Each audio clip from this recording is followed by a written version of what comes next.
We are live. My name is Sutton Def, and you are sitting on 22s with the Sleaze Mob. This is episode 14. We've got a very, very special guest tonight. Shout out to Coach Kando for making her second appearance on this podcast. Shout out to you. First ever. Bam, bam, bam, bam. At least it's confetti cannon. Yeah, Austin, you're right, though. First ever second appearance. She's the first ever to make a second appearance on Sitting on 22s. That's not true. I'm sorry. Joya, I'm sorry. I'm not going to Joya did make my girlfriend. appearances. Joya, I'm sorry. I didn't know. I wasn't there.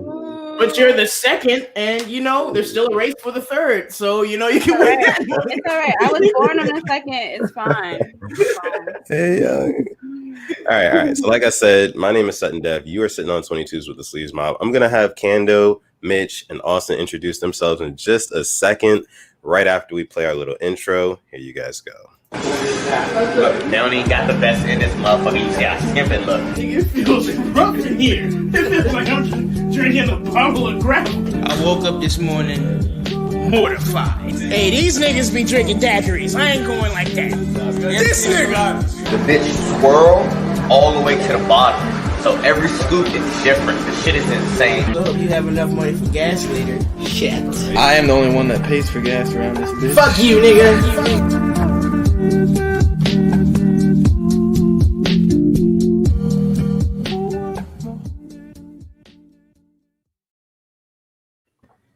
So, like I said, my name is Sutton Def, and you are sitting on 22s with the Sleaze Mob. Just to get myself out of the way real quick, you can find me on Twitter or Instagram at Sutton Def.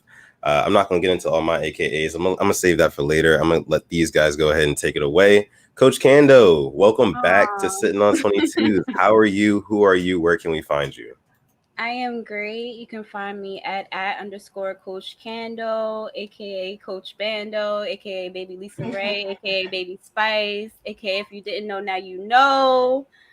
I don't have nothing else. Mitch, you got more than me. All right, so it's Mitch from Earth, aka Baby Got Mitch, and you can find me at Earth2. No, on Twitter it's Earth from Mitch. It's Earth from Mitch on Twitter. Izzy, goddammit, and IG is Mitch from Earth. It's backwards on Twitter. I just changed that. I should have told you that. You just changed, bro. Last week it was the other way around.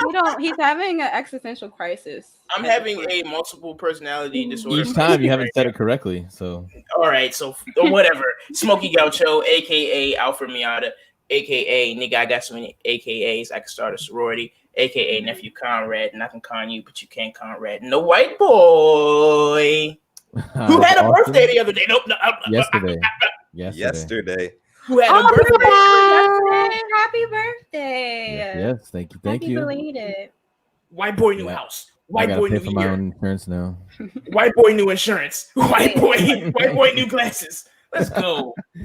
Yeah, but you know what it is? It's Austin, aka Shire, aka Raging Cajun, aka Young Dad Hat, aka the Serenading Marinade, aka General Sawston reporting for duty. I've always wanted you to do that. I've always wanted you to do the Sawston thing on here, and I'm so glad you just did that finally. General Sawston, a tin hut. Shout out the Shire. Yes, sir. All right, so yeah, like I said, you are sitting on 22s with the Sleaze Mob. Before we get into anything tonight, go ahead and just like and subscribe to this video, to our channel. It helps us out a ton. And yeah, follow all the beautiful faces you see here on Twitter and Instagram. You just saw their names. You'll see it later as well. Mitch. Yes, sir. How are you doing today, bro? I'm doing great. How are you, man? I'm pretty good. I can't complain. I am about as well as I can be. The tip-off is the first thing that we get into here on Sitting on 22. So I'm gonna let you go ahead and take it away. This is the tip-off with Mitch, sponsored by Tonight. What are you drinking? We're doing the White Claws. You already know I'm staying classic with it, man. I'll stay true to the game. White Claw, mango. I'm finishing up the Taylor Port. Please, if you're drinking Taylor Port, stop it. I threw up off that last week. But tip off this week. We're gonna do effective methods for bluffing on plans, okay? Because I am a master at this. So I'll let you niggas know how you can effectively bluff on plans that you've made with your friends, okay? So the step that we're going to take first, or tip. I'm not going to even give you these aren't what's the word, Austin? Sequential, like sequences. I know the word, nigga. Don't look at me like that. Sequential. There we go. So It's aquarium. These aren't in any particular order. This is just, you can take this, and make it your own. So the number one tip that I have is put on an act. Okay, that's one of my favorites. Okay, if you put on an act, you act like you are so interested in these plans, right? So Kando, ask me to dinner tomorrow. Oh, really? You want to go to dinner with me? Awesome. So where do you want to go? Crab cakes? I love crab cakes. Okay, awesome. So that's one of my favorites, because when you put on an act, it just seems like you're very interested in it. You want to fool the person that you're talking to. Okay. And another one, my second one is you want to ask a lot of questions. Okay, because you want to find out who all gonna be there. Yeah, exactly. Who's gonna be there? What time is it? Where is it at? What is there a dress code? Anything? I gotta pay? Exactly. Find any loopholes, any form of loopholes. How far I gotta drive? Exactly. Do I have to drive? Are we driving? Why can't we take an Uber? Stuff like that. The third one is we're gonna go with find something wrong with those plans. So, like I just said, make sure you use the M. Yeah. Really, you guys want to do that? I don't know. Like, oh man, I gotta go to church tomorrow morning, man. Y'all trying to be out to 2 a.m. You gotta find something wrong with the plans. There's always gonna be something wrong. There's always a loophole to find. Okay, just find it. You'll be fine. Fourth, let's go with you gotta if you really want to give the person a hint that you're not interested, don't text them the morning of. Like, just let them know. Like, I think when I make plans with somebody and we don't talk the whole day, those plans are canceled. Right? Is that the general consensus? That's the secret rule. We don't talk all morning, all afternoon. I haven't heard from you. We're not doing this anymore. So don't text that person. Clear giveaway that you're not interested. Another one, exactly. Another one is catch the classic stomach bug. Okay, you want to act like you're sick. All right. Oh man, my stomach hurts today, man. And you know what's wrong? You know what's fucked up about the stomach bug is when you tell somebody that, they can't be like, nah, I know your stomach don't hurt. Like they can't be like, oh nah, you're lying. Like, nigga, yes, I'm telling the truth. And the last one that I'm going to say is wait until the last minute to cancel. And I am a through and through last minute canceler. I'm talking like literally like 30 minutes out. I haven't even left the house. I'm like, hey, I haven't even gotten dressed, man. Just cancel last minute. I didn't even think we were going anymore. So those are 6 steps in how you can bluff on your friends. Those are my favorite 6. I use them all the time. Like I said, they're not sequential. If you guys have any tips or anything that you want me to touch on next week, please reach out to me. I can give you some great tips. Do you guys have anything you want to add to? I'm just so glad that you have given us these tips and like outed yourself. So now, if you try any of this shit with me, I'm going to throw hands with you because I already know you're lying. So thank you. You gotta come up with some new tips. Oh, come on. Also, what's your favorite bluffing? What's your favorite way to bluff, man, and get out of plans? I mean, right now there's a universal one that's in the back of everybody's minds, and it's I can't be out right now. I still live with my parents. That COVID is running around crazy. I can't fuck it up. No. That's my favorite. Whenever somebody tries to ask me out, I'm like, social distancing, nigga. Social distancing. Yeah. Hey, social distancing, that phrase is the greatest thing for women. I can only imagine how many women have been asked out during this time. Like, and they're like, nigga, I'm social distancing. Like, that's an easy cop out, bruh. Def, what's your favorite way to get out of some plans, man?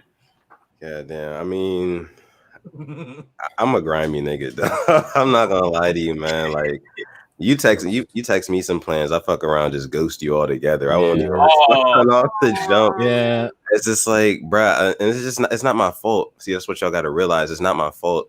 Like, I get these text messages and like it overwhelms me, and I don't know if it's because of who I am.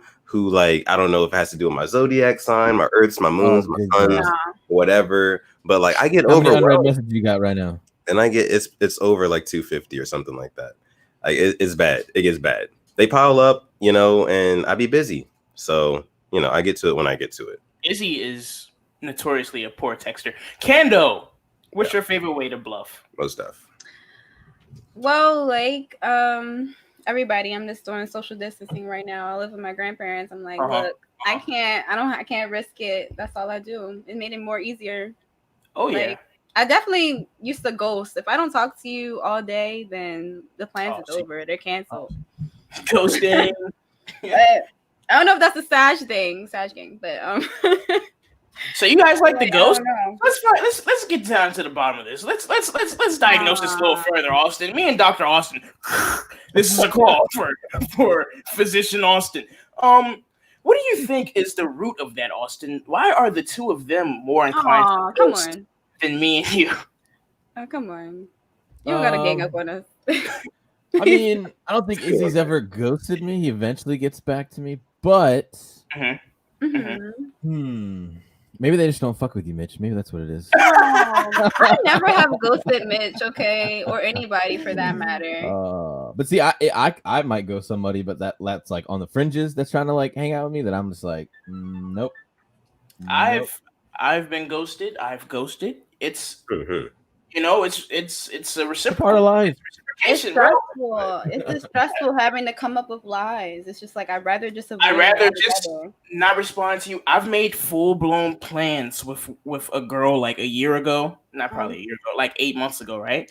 And like we talked about like going to the movies and like I pick and all this shit, right? And like she's like picking out the movie and everything, and like she hits me up. She hits me up the day of, and I was like, I just don't respond. I'm like, look, because you know sometimes it's hard to like come up with a reason, and you know what sucks? It's like hard for niggas to just come out and be like, you know what? I'm gonna be man enough to be like, hey, I'm really not that interested. So if you're not that interested, let's work on that as a people. Let's just start normalizing telling people that I'm not interested in you. That's fine, no harm, no foul. Yeah, it may hurt their feelings in the moment, but you know what? I would appreciate that way more than you not responding to me. You dig what I'm saying? So let's normalize the whole. Can we put normalize in big letters on the screen because everyone loves that word? Let's normalize. Let's normalize. Here's the thing, though. Like when you do that to somebody, you know, if you want to normalize just telling people, "Oh, I'm not that into you," you know, on the back end of that, you're gonna get some backlash. You may not be into that person romantically, but you may still respect that person, as a friend, whatever. But you're gonna carry it a different way. And when I say you, I mean Mitch. I know you're unfollowing, you're blocking, you're muting. Am I lying? You're muting. You know you are. Right? It happens immediately. Here. I'm like, no blast. You know what I'm saying? Play that game. You curve me, you're muted.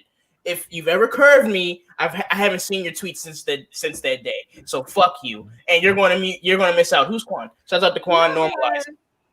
Shout out Quan, man, Daquan, my guy. Cal's in here. Says Mitch went wine tasting instead of coming to my birthday. I was with the fam. Bluff. Bluff. Premium bluff. Andrew, I told you about that. Yeah. Don't put me in this. No. Because you're the only source. You're the only source of like. I don't recall. Yeah, no source. No source. That's all. All right. So okay. Well, goddamn it, I did it. So I went to a wine tasting. I'm a bluffer though. My niggas know me. Austin, you know how many times have I bluffed on Lincoln Austin? All the time. I do it all the time. I just bluffed on Austin like 3 weeks ago. I do it. But my friends know that I do it though. But at least I caught Austin and I manned up. I was like, hey, Austin, this is what it is. I didn't lie to him. I told him. Why didn't you do it beforehand? Wasting people's time. We could have made other plans. It didn't work. He was off. I could have made other plans. He wasn't doing nothing anyways. He's a married man. How you know what he was doing? I know Austin. You inconsiderate. Fuck.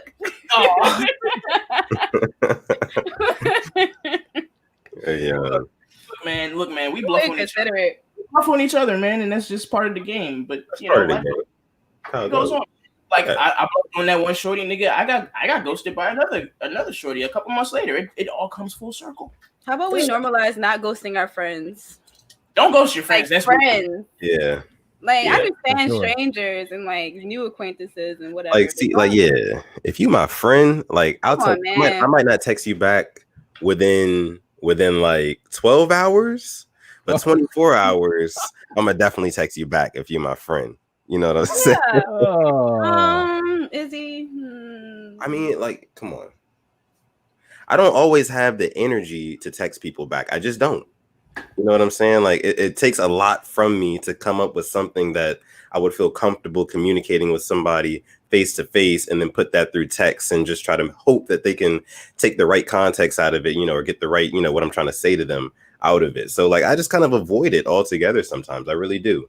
And, you know, that may be toxic, that may be, you know, fucked up or whatever, but it's just how I am. I don't know, man. Is there something wrong with that? Is there anything wrong with that? Y'all can get that, right?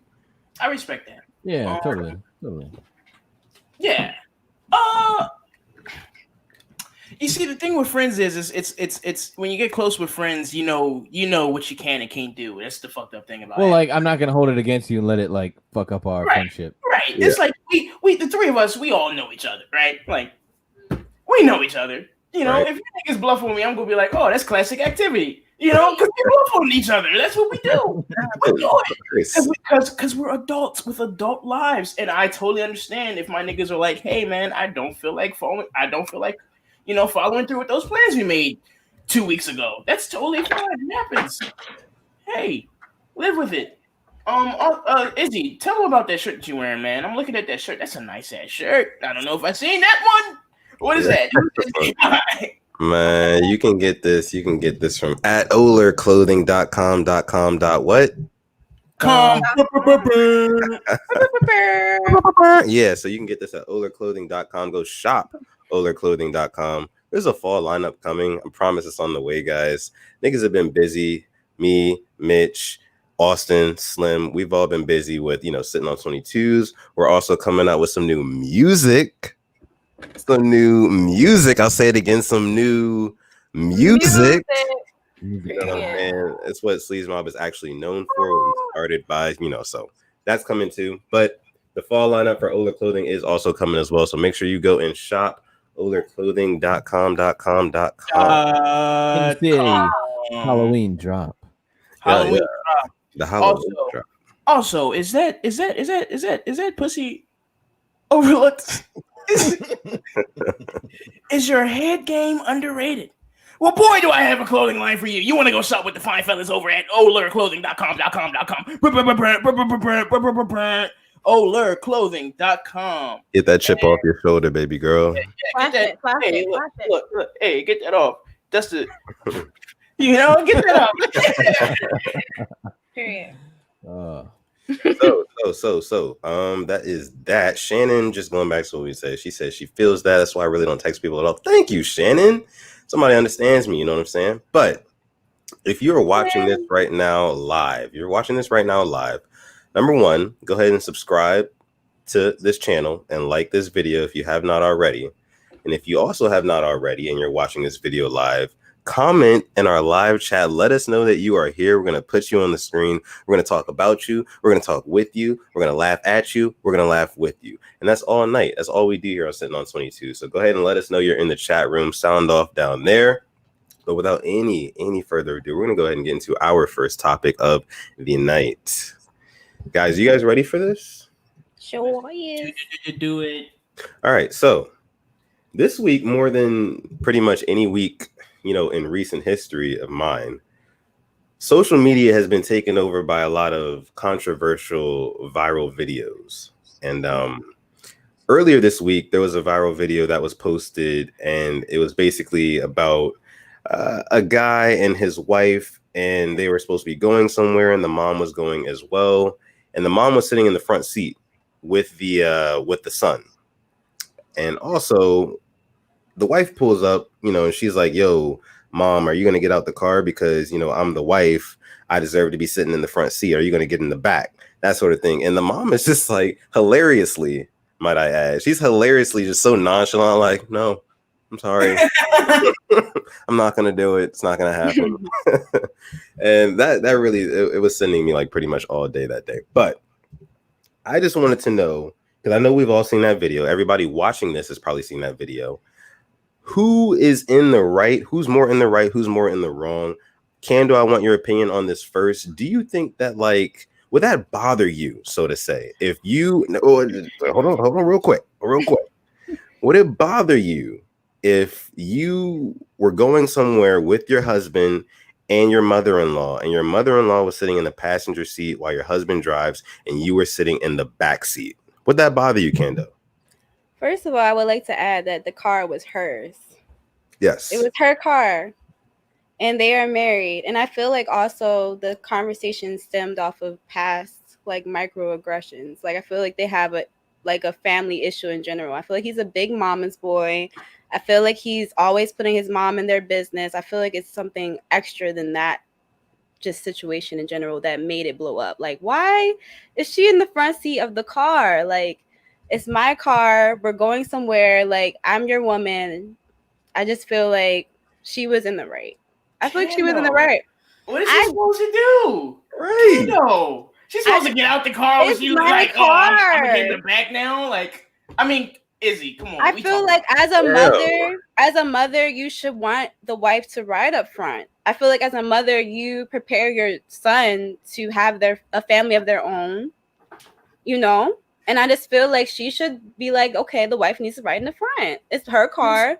It's a car. It's a car. It's not just about the car. And I know that from the way she was like handling it, I had a feeling that it had to be like something prior to that. Like that had to happen. He's a big mama's boy. He keeps putting her in front of his wife. Like it's just no, and it's my car. I'm not sitting in the backseat of my car. What is this Uber? I've sat in the backseat of my car before, and let me tell you something. It's wonderful. A wonderful experience. Yeah, when you're drunk or something, I guess. But like, no. I mean, I don't agree. I think she was in the right. Kendo, imagine me and you, right? You come pick me up from work one day. You with your dad or whatever, right? And your dad in the car, right? And when you pull up to the goddamn curb, I come up, I tap on the window. I tap on the window like, sir, I'm gonna need you to step out the car.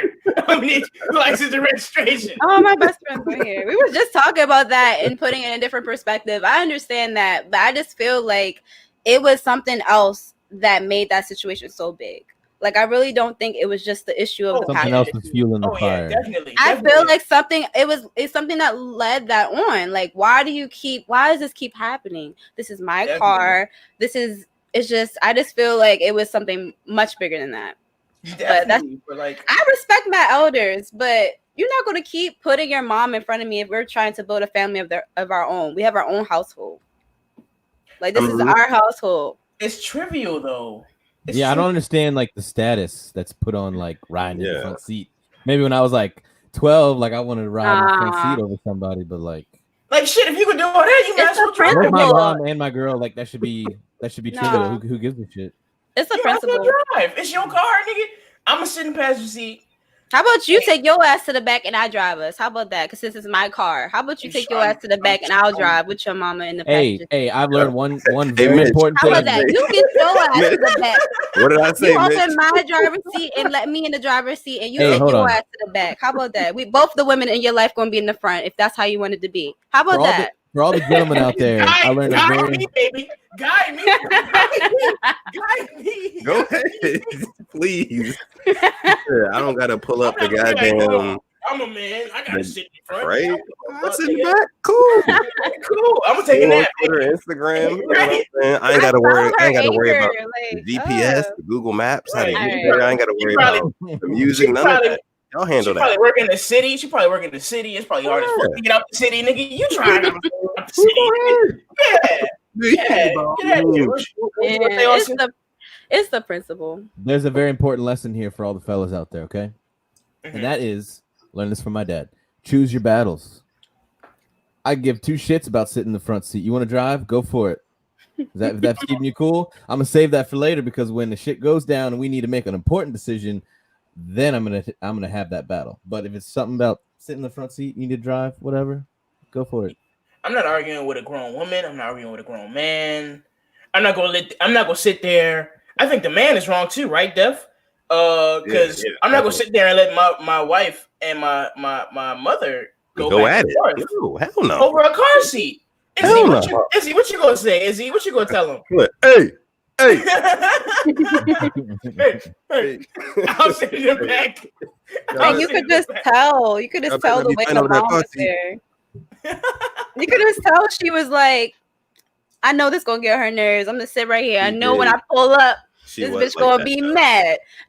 It's some other stuff going on in that. But see, that's the reason. Some other stuff going on. But that's the reason why I feel like the whole thing is staged, you know, because I feel like it was just too perfect. You know what I'm saying? You had the mom acting all nonchalant. Even the guy in the situation, he was cracking a smile. He had a smirk on his face. I don't know any man who's gonna have a smirk on his face. On his face, while I don't know any man who's gonna have a smirk on his face while his wife and his mother are arguing. Because I'm definitely for damn sure not. I'm uncomfortable. No. I'm as uncomfortable as I could possibly be. Yeah, I'm sweating. I'm like, hey, this is worst case scenario. Literally, this is worst case scenario. Like, nigga, stop it. Stop. Hey, mom, that's enough. That's enough. Right? Like, what? Come on, dog. You gotta tap somebody. Hey, cut it out. Let them know. I mean, but that's the thing, bro. Like, let's talk about Vin. I mean, in that case, I guess the mother is at fault too. You know? Yeah. She wasn't even entertaining the fact that like the daughter was like raising some valid points, like, hey, this is my car, you know, let me sit in the front, which I do think is valid. However, I think it was unnecessary for her to pull that, you know, like, oh, this is my car, nigga, let me sit in. Like, nigga, the seat's the same in the front as it is in the back. Sit your ass down. It's the principle, though. It's the principle. It's the principles, man. It's the principle. What's the principle, though?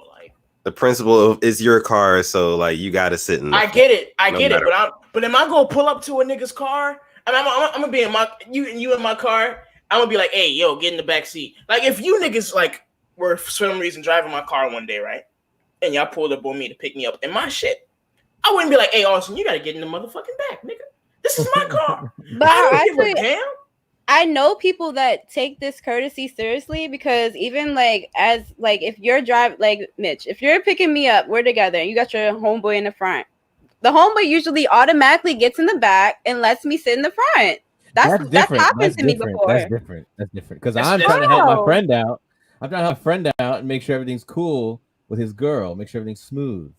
Right, you know? right. Because as the friend, I'm trying to, you know, like a wingman alleviate. Move. Yeah, why is that not the same? And like you said, why is that not the same with the mother? Why is the mother not like, let me help my son out and make this smooth and sit in the back for his wife? Why isn't that the same mindset?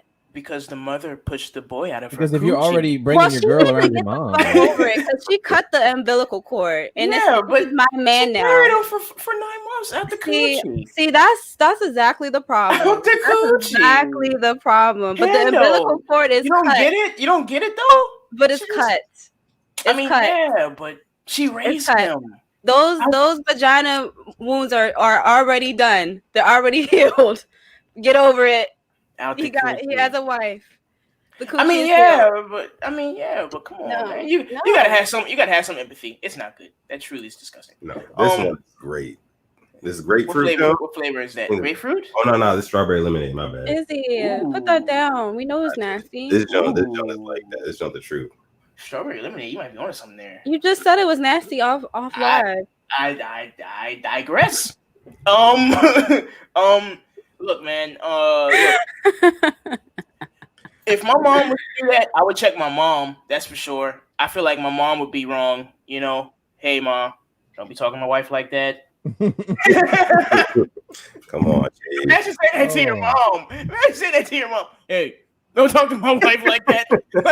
like that's a sentence that I do not want to ever say out of my mouth. Like I don't want to have to ever check either one of my partners. So I think it's on the mother and the wife to try and figure that out. And you know, I understand where the nigga was coming from. It's like I shouldn't be in this position right now. Like why do I have to be the mediator?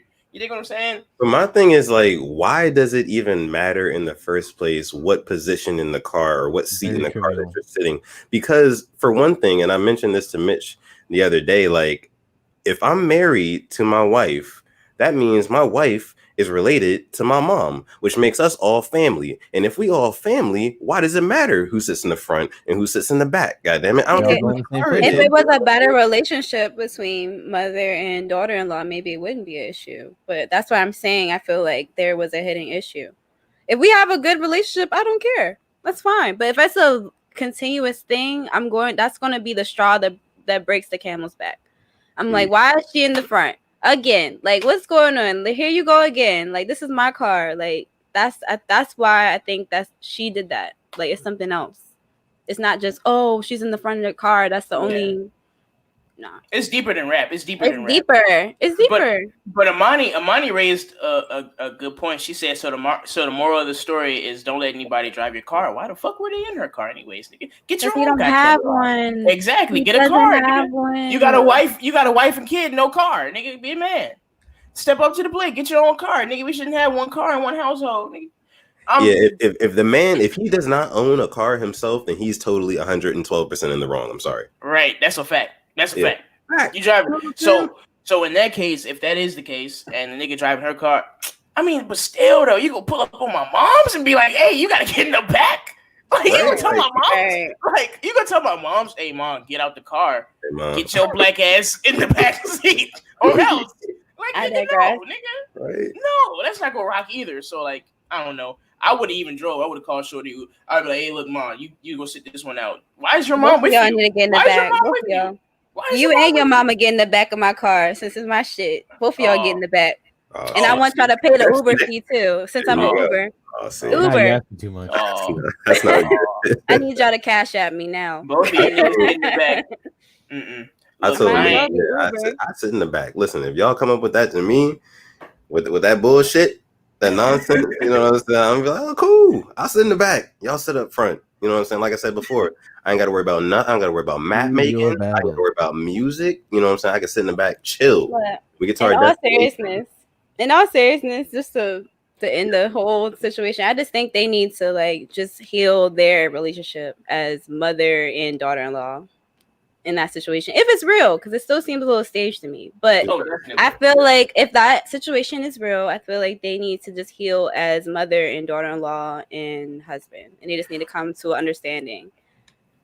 What stresses do you think, Kando, is brought upon a mother and a wife?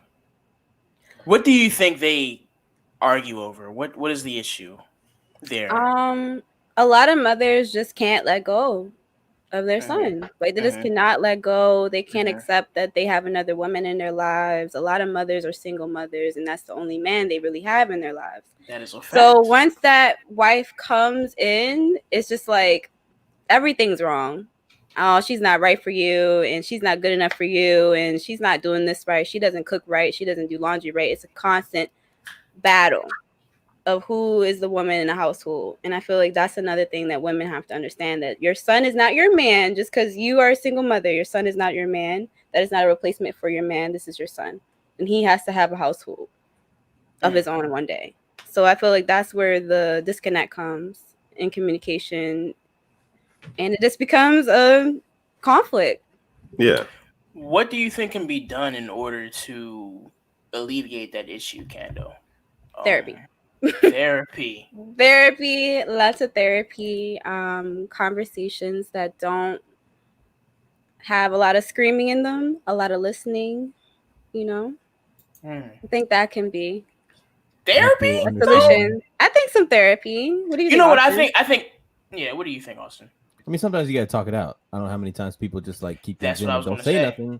I mean, therapy is kind of like a big band-aid. I mean, but it comes down to just, you just gotta talk it out. You just gotta talk it out. That's all it is. That's what therapy is, Austin. Exactly. But like, it's a big band-aid. I mean, you just gotta like talk it out. That's all it is, really. But I feel like therapy isn't as genuine as just like sitting down one-on-one and just like you don't have to go to some licensed professional or something. And I'm paying this person to like, you know, help me with my life, quote unquote. You know, I feel like you can knock it out probably. If you're gonna make it work for the long run, it's probably best to just knock it out like just in the privacy of your own space. You know, that's what I think. If it was that easy, don't you think a lot of people would be less broken now if that was the case? Just if it all was just a talk. I'm talking about in this case, the man in the relationship or in the marriage needs to step up and be like, listen, we got to have an intervention. Like, I'm going to have my wife on this side. I'm going to have my mom on this side. I'm going to be completely impartial and unbiased. And we're going to talk this out.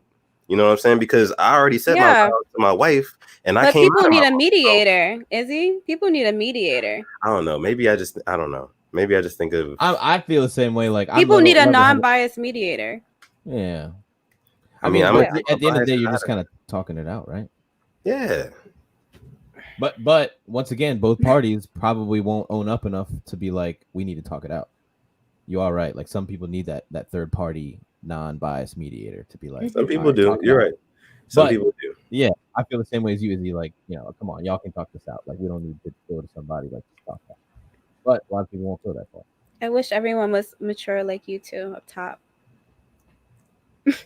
They're not. They're not though. That's why we need therapy. All right, guys. So we're gonna go ahead and move on to the next little scenario viral video that has surfaced recently this week. So there was one that released this morning, and the situation goes as follows. So there was a girl and there was a guy, and apparently it was their quote unquote daughter's 3rd birthday or whatever. And for whatever reason, he was giving her a gift, and she was fully like, she was acting like she was expecting a gift, which kind of threw me off, like threw me for a loop in the beginning, because like I was like, wait, it's their daughter's birthday, and she's like, oh, these better be tickets to Dubai, or this better be my necklace, or like what? Like, why are you expecting a gift on your child's birthday? So that was basically what was going on. And long story short, he had some extravagant gift wrapping / packaging for what he was really trying to show her. And basically when she really like ripped open and all the boxes and all the papers or whatever, she found out that they were DNA papers, like from DNA tests and stuff, like results, basically saying that their quote unquote daughter, it was not his, and revealing that she had cheated on him 3 years ago, and that's who, that's how the daughter came about. And he was basically saying like, oh, you got, I think it was like 20 or 30 days to get out of my house and this and that. And Twitter kind of this morning, they were kind of on both sides of the fence with it. Me including, I will say that, because I think that both parties were definitely in the wrong in some way, shape, or form. I want to get you guys' take on that. Who was in the wrong in that situation? Was he wrong for like exposing her in the way that he did in his delivery? Or was it justified because she was humiliating him for the past couple years, having him raise a child that was not his? What do you guys think about that? I mean, I think you were kind of right. Like both parties were in the wrong in some way. Obviously, I think the big elephant in that room was, the fact that she cheated on him, and the daughter that he's been taking care of is not his. If I was in that situation, I don't know if I would go to the extent of like doing it that elaborately. Like, I don't know. Like, I wouldn't get anything out of that. Like, no, like I would just, be done. Like, as soon as I found out, I just want to be done. I just want to be done.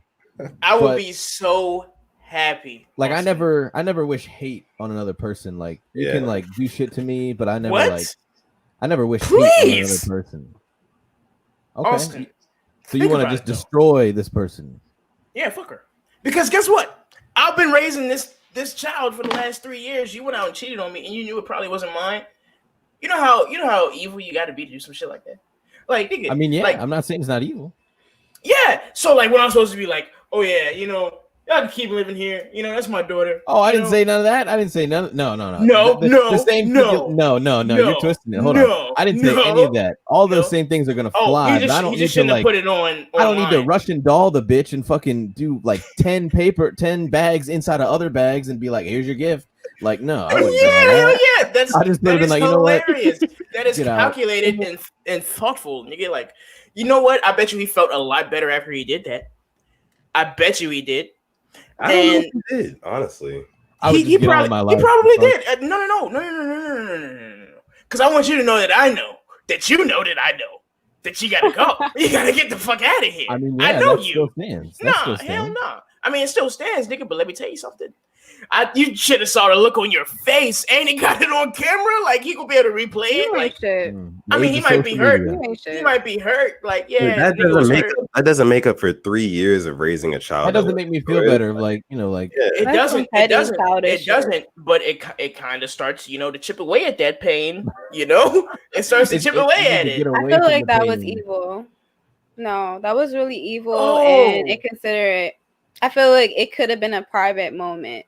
Like if you're raising a child, if you have a heart, you have love for that child, and you wouldn't want the child to grow up and see that. Like I feel like you would try to protect that child, even if you know it's not yours. You still have that love. So, I mean, do you think that he is justified and right in kicking the mother and the baby out? I think he's right for feeling what he's feeling, and I feel like he should just think more of the child. I think at that point, I definitely understand wanting to kick the mother out because you found out that this child is not yours. You put money, you put love into a child that is not yours. I can't imagine how devastating that is. But I just feel like even though that's not your child, you've known that child all of their life. Like that's all they know. Like you have to think about that child at that point. Like, yes, I'm upset with the mother, but how am I going to go on with this without hurting the child?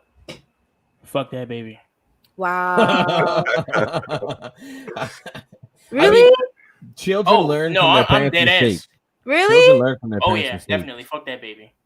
I mean, like, I thought You you don't were want a mine. relationship. You don't want a relationship with the child at all after you knew it for 3 years. After you probably bonded not, with no. a child for 3 I years. mean, You bonded with this child for 3 years, Austin. What? off of what merit though? You I thought it was mine. diapers. I thought it was mine.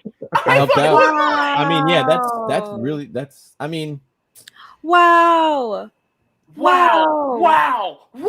what about how she like Okay, this is cheated how on you I would then? react. Okay, this is how I react. I would say, look, you got a month to get out of my house, but I still want a relationship with the child. Like I don't want to rip myself away from that child. I really wouldn't want to do that. Like I feel like if I see him in public, I'm gonna be nice. I'm gonna say hi.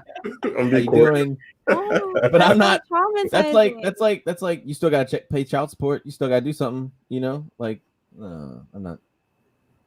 What am I gonna do for this kid? Wow. I'm gonna be a male presence, right? Okay, I'm gonna be in another adult presence, right? That's something that she can get from like her grandfather and uncle, somebody who's actually related to her, you know, nigga. You are already that male presence, though. You already have made yourself that male presence. You know what? I might be so that male presence. So you're just gonna. So y'all are fine. Let me get this straight for the record. You guys are fine with leaving this 3-year-old baby that you thought was yours for 3 years and you've nurtured and you treat it as your own. You're fine with just walking out the door like, fuck all y'all, fuck you, baby, I mean, fuck you. I'm a crackhead. That's what y'all. Like, am I missing something else here? I would sleep so well. Austin, oh my god. I'm talking, hey Izzy, I'm talking snoring like a baby. I want to know what the people have to say about this. I need to know. I don't think it's right. If you're watching, go ahead and let us know what y'all are thinking down there in the chat. I'm gonna pull up a couple of comments. So I pulled up this one before, but we didn't get into it. Imani J says, that's all the baby knows. I'll tell her she needs to move out when she can. I wouldn't try to embarrass her because he just exposed himself in the process. He was being a good man for 3 years. Imani J, I agree with this take here. That is all the baby knows, and you know, I'm not gonna be like cut and dry. 20 days, that's all you got. I don't give a fuck what you got going on in your life right now. You got to be gone. You know what I'm saying? I'm gonna be a little bit lenient only because like that love that I had for the woman and that child for the last 3 years, it was not fake love. You know what I'm saying? It was real love, but like that real bond and that real trust was broken. You know what I'm saying? So something has to be done. Something does have to be done, but I'm not going to immediately. I mean, expeditiously. As soon as I just feel like I understand being angry, and I understand being angry in that moment. But I feel like even I just don't understand. That's another thing with men as well. I feel like when men do these big, huge like fuck ups, women aren't as quick to just throw them the fuck out and just like I don't understand how you guys. Here are we so go, fellas.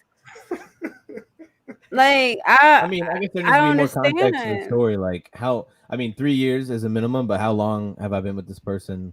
Like, do we own a house together? Are there other kinds of things? If it's like it's my house, then I mean, like what did she? I guess another thing is did she know, or like this is the first she knows about it, kind of thing? Sounds like it felt like she already kind of knew. Thank you to Carice, Venetia. What she say? she's dead wrong, comma, he's hurt, comma, and honestly, the baby is young enough to forget. I was gonna That's say, why I fuck That's with also you. facts. From Also a scientific standpoint, they don't really form memories till like 4. So hey, it's probably scientific. cool. That's scientifics right there. Can't Kando, what argue you with got on that? In case, hey, that's cold hard. That's Alright, cold that's fine. hard. That's That's fine. cold hard. Look, Kando. Okay. No. I see where you're coming from the morality side of things, right? Yeah. I mean, But yeah. in terms of like me, like what would I do? Like, I don't know if I can raise another man's kid. Because now I'm like, oh shit, I still don't have a kid. I can go make my own kid to worry about, Like, that's how I look at it. Like, why would I take on somebody else's responsibility? Yeah, I loved her, or I still love her. And I still love the mom for all that matters, She fucked up. I still love her in spite of all that. But at the end of the day, that's not my kid. And That's not my seed. Exactly. My responsibility is to take care of mine. That's not mine. And I can help her along the way. The motherfucker needs some help with her college tuition or books and shit. Not I can help. motherfucker. Yeah, fuck her at this point. I'd probably be mad at the kid. I'd probably be mad at the baby. I'd be looking at her like, you motherfucker. You're not even mine. I spent all this motherfucking money on you. I can only imagine. Like, I mean, you can't even fathom like what he probably feels. So, I mean, to jump the gun and be like, hey, I understand like, that. you should take care of him in spite of, or her in spite of this. I think that's a little, I don't think that's fair to the man. I wasn't saying take care of her, like the same amount, but I'm just saying, like, are you gonna just like fuck all y'all? I don't want to see y'all ever again. Fuck the baby, fuck the baby, fuck the baby, like you said. But I mean, I'm not gonna be over the top dramatic about it. Like, you got to leave within the next 30 seconds, or I'm gonna pull out the blammer. I'm not gonna be all that. I'm not gonna be all that type of shit. But I'm like I said, as soon as you're on your feet enough, like, and I can see that you're on your feet enough to get your own spot, move out, do this and that. Like, you gotta go, because like you had me living a lie the past 3 years. It's like if you were in a relationship with a guy for 3 years and he was living in your apartment, and then you found out that, behind your back, he said he was going to work or hanging with his boys, but he was, cheating with some other woman, you're going to kick him out immediately. You know what I'm saying? Like, you got to go, my guy, like within the next couple of days, if that. So it's like, I feel like it's easier. That would be easier in that situation, because he wouldn't have the child. The child would be with his mother already. You're kicking a child and their mother out the house. But I definitely understand like the whole situation, like him being emotional, of course. Yeah. But I don't know. It just seems so like it's a lot. It's a catch-22 situation. It is. But that's why we love these. You ever seen a grown man cry? Because I promise you, if I ever found out, nigga, I'd be balling. Nigga, I thought this kid That's why I think it's fake. That's why I think it's fake. Who does that? I mean, but he probably knew for a while. I mean, nigga had time to wrap the gifts and shit like that. I mean, it's probably fake. That's some psycho shit. I feel like that's something I would never record. He was I would never record that. He was hurt. That's what's wrong with niggas now. That's what's wrong with niggas now. Every time they're hurt, they're trying to go to social media. I hate that shit. I hate that. I know a couple niggas. Yeah, I said it. Hot takes with Kando.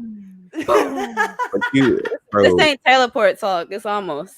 Nah. I don't know. I'm thinking that's a cold take. Cold take, Kando. That's what I'm thinking. Nah.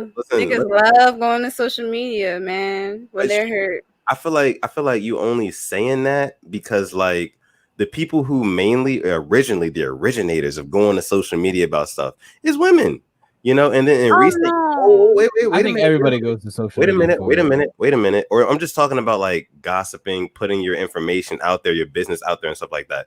Women have been doing that for a long time. It is something that has happened. That's why you get lines like niggas talk more than bitches these days, or like SZA said, you acting like me, you acting like, you know what I'm saying? Like that happened. And you know why? You know why those lyrics are what they are today? Niggas act more like bitches these days because it has switched dramatically.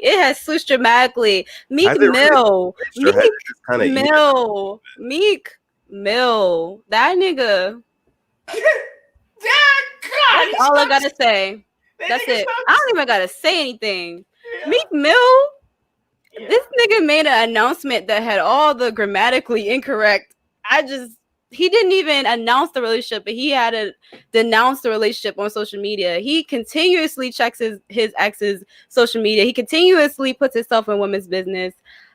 It's so many like examples of this. Like, I don't even have time to argue it. Like, it's this men go to social media when they're hurt, and it's way more than women. I guarantee you I can find it. Way more. I feel like it's equal. People just look for that instant gratification of like someone like listening to your side and not listening to the other side and being like, oh, like you're so strong, blah blah blah. They just want that instant gratification of being like, I'm the right one, they're the wrong one, nothing else matters.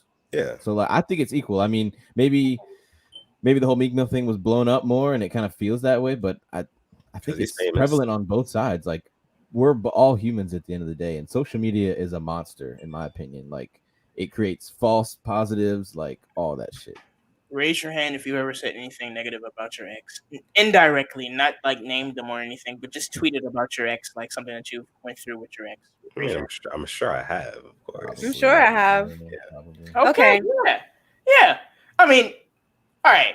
So, I mean, hey, we all do it. So, I mean, like I said, you want instant gratification to like either get it out or get someone to say, "Oh, like you're fine, you'll be fine," blah blah blah. Like, right? It makes you feel better sometimes. Sometimes it just makes you feel better. But I think real quick, Mitch, I'm gonna just say these few words real quick. I think that like social media is like, it's a diary, but you know how diaries are normally just meant for women. Social media is like a diary for everyone. You know, and with this generation, like our generation, and even the next generation, the term diaries are probably just going to become completely obsolete, because if you want to, you know, get something off your chest and, you know, just put it out there for anybody to see, you're just going to go to Twitter, you're going to go to Instagram. You know, you have even private feeds within both of these websites that you can post stuff that you feel like you don't want to put out to all of your followers. There's Finstas, there's all these other things. Like, the internet is a big diary. It's a big ass diary, you know? So I think that, like, to Austin's point, like, it's evened out. It's kind of like on an even playing field right now, because everybody has even access to the internet. So you can say whatever you want to say. You can get off your chest whatever you want to get off your chest. Yeah. And like the whole fact about the whole diary thing you were bringing up, I think it's funny how, like, I always come back to this same little notion, like data or content is a commodity now. And if you want to start your diary, what's that called? That's a blog. Like, I'm gonna get followers. Like, now you got ad revenue coming in. Like, Finsta, it's just different now. It's just Finsta, you can put it out there and potentially start making money. Speaking of Finsta, if you're watching this right now, I implore you, young ladies, to show that ass on your Finstas. Go out there, just go balls to the walls, show simplicity on the Finsta. Kando, do you agree with that? All right, exactly. Okay. All right, exactly. You know, you might get suspended. Who cares? Make another one. Show us your tits. Show us your tits. Let's start normalizing showing ass on Finsta. It's your diary. You know, nobody sees it but you. And all right, next subject. All right, Izzy, take us out. Take us out. Take us out, please. All right. So, quick. Oh my god. Quick gear change here. We're gonna shuffle the deck a little bit, guys. Even the guys that are on this panel right now, they don't know what's coming next. They know. Shit. Some of them do. Some of them don't. It's just not in order. We're not going in order right now. I want to talk about Megan Thee Stallion. I want to talk about Tory Lanez, because that's been in the news recently. I need to know all the deets first. Oh yeah, we'll let you know all the deets, Austin. Don't you worry. So these two individuals here, one on the left, Megan Thee Stallion, rapper from I believe she's from Texas. No, he's from Canada. No. Megan Thee Stallion. Oh, Megan. Oh, sorry. Yeah, Megan from Houston, Texas, and then Tory Lanez from Canada. Some probably Toronto. That's the only place I know in Canada. But Quebec, yeah. Recently there was a story that came out basically that after some sort of like nightclub or like party or whatever, Tory Lanez and Megan Thee Stallion were together. Long story short, Megan Thee Stallion ended up getting shot twice in her foot. Thank God, and missed like all the important, you know, things in her foot. But she got shot twice in her foot. Now, nobody has said like who was there that night, including Megan Thee Stallion, she has not come out and said that Tory Lanez was the one that did it, the one that shot her. But speculation on the internet just, are all jumping to the conclusion that, Tory Lanez was the one who did it. He done it. It happened. We're canceling him, yada, yada, yada. I want to know this from you guys.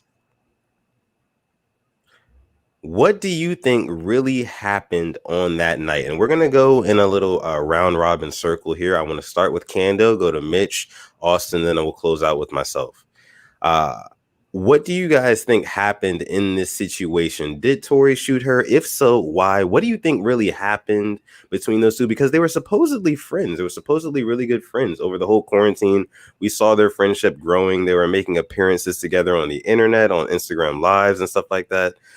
So what do you think really happened? If Tory did indeed shoot her, what would be his motive? What would be a possible motive for Tory Lanez shooting Megan Thee Stallion twice in the foot? Kando.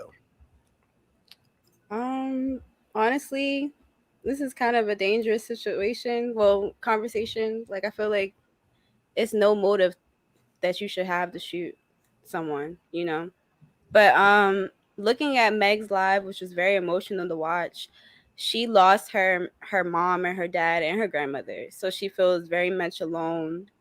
Yeah, it was at a Kylie Jenner party, or Kylie Jenner was there. It's just a confusing situation. Like, I don't have a lot of details. No one has a lot of details on what exactly happened. We know Tory was arrested for having a gun, but we don't know, like, if he actually shot her or not. But I don't know. I don't think he had a motive. Like, you shouldn't have. I don't know. Like, I'm not sure. The fucked up thing about being bald. It's just like, nigga, when you get hair after you've been bald, it's like, nigga, we know you really bald. Like, nigga, what is you doing with a lace front? You a grown ass man. You in your 30s. He got surgery. He got surgery to get unbald. Nigga, just be bald. You would do the You're same a grown thing. ass man. I would not. I know my daddy's bald. I know that nigga been bald since I was my motherfucking father. He's bald, nigga. Austin's dad is bald. Your dad is bald. Listen. I also feel like she just feels really vulnerable right now, and I feel like she's just looking for the wrong attention in different places. I think she mentioned that as well. So I feel like she tried, like, in her live, she said, "Oh, I think I need to pay attention of who I have in my life," which is very important when you're in a vulnerable state. She lost her mom again. She lost her grandmother. She lost her dad. When you have those great significant losses, you automatically look for love and for a void filler. So I feel like she's trying to fill these voids with these different, people she surrounded herself with, and Tory was the wrong one. And I feel like he took advantage of the fact that she was vulnerable. She's Megan. She looks good. She looks amazing. She's vulnerable. Look, he's a clown. I just feel like something bad happened. Like, something bad happened. I don't know. I don't want to blame it on him, but for sure, something went sour. Let me give you some more tips, okay? We did the tip off earlier, but I'm gonna give you a couple more tips today. Oh, okay? God. Okay. All right. Listen to me. All right. You're what? You 5'4" or something like that, right? I sure am. 5'4". Meg is what? 5'10", 5'11". 5'10", I think. Yeah. This nigga Tory Lanez like 5'2", 5'3". Pain. As a tall woman, you should not be hanging out with no short niggas. Let me tell you why. Because short niggas have terrible tempers. Every short nigga I know wants to fight. True. Every short nigga I know. Napoleon. Every short nigga I know has a problem with somebody. They are ready to find an issue. Anytime you go out, they trying to get in a scruffle or a scuffle. Whatever it is, they trying to fight someone. So Tory Lanez's little ass is trying to fight somebody, okay? He's bald, he's short. The nigga stood up on Sway in the morning. He was the same height when he stood up as he was sitting down. The nigga has a chip on his shoulder. He's mad, okay? You don't hang around mad niggas as Meg Thee Stallion, as a tall girl. You a tall young lady, go find you a tall man. You should never get in the car with a short nigga, because let me tell you something. 9 times out of 10, you go out with a short nigga, he's going to shoot something. He's going to shoot somebody. Because I've been around short niggas. Telly's best friend, they get mad easily. I better not even say nothing on Twitter. in terms of like a short nigga or I'm something. not even gonna say nothing. I tweeted something the other day, nigga, and I'm like, "Hey, stop giving short niggas guns, right?"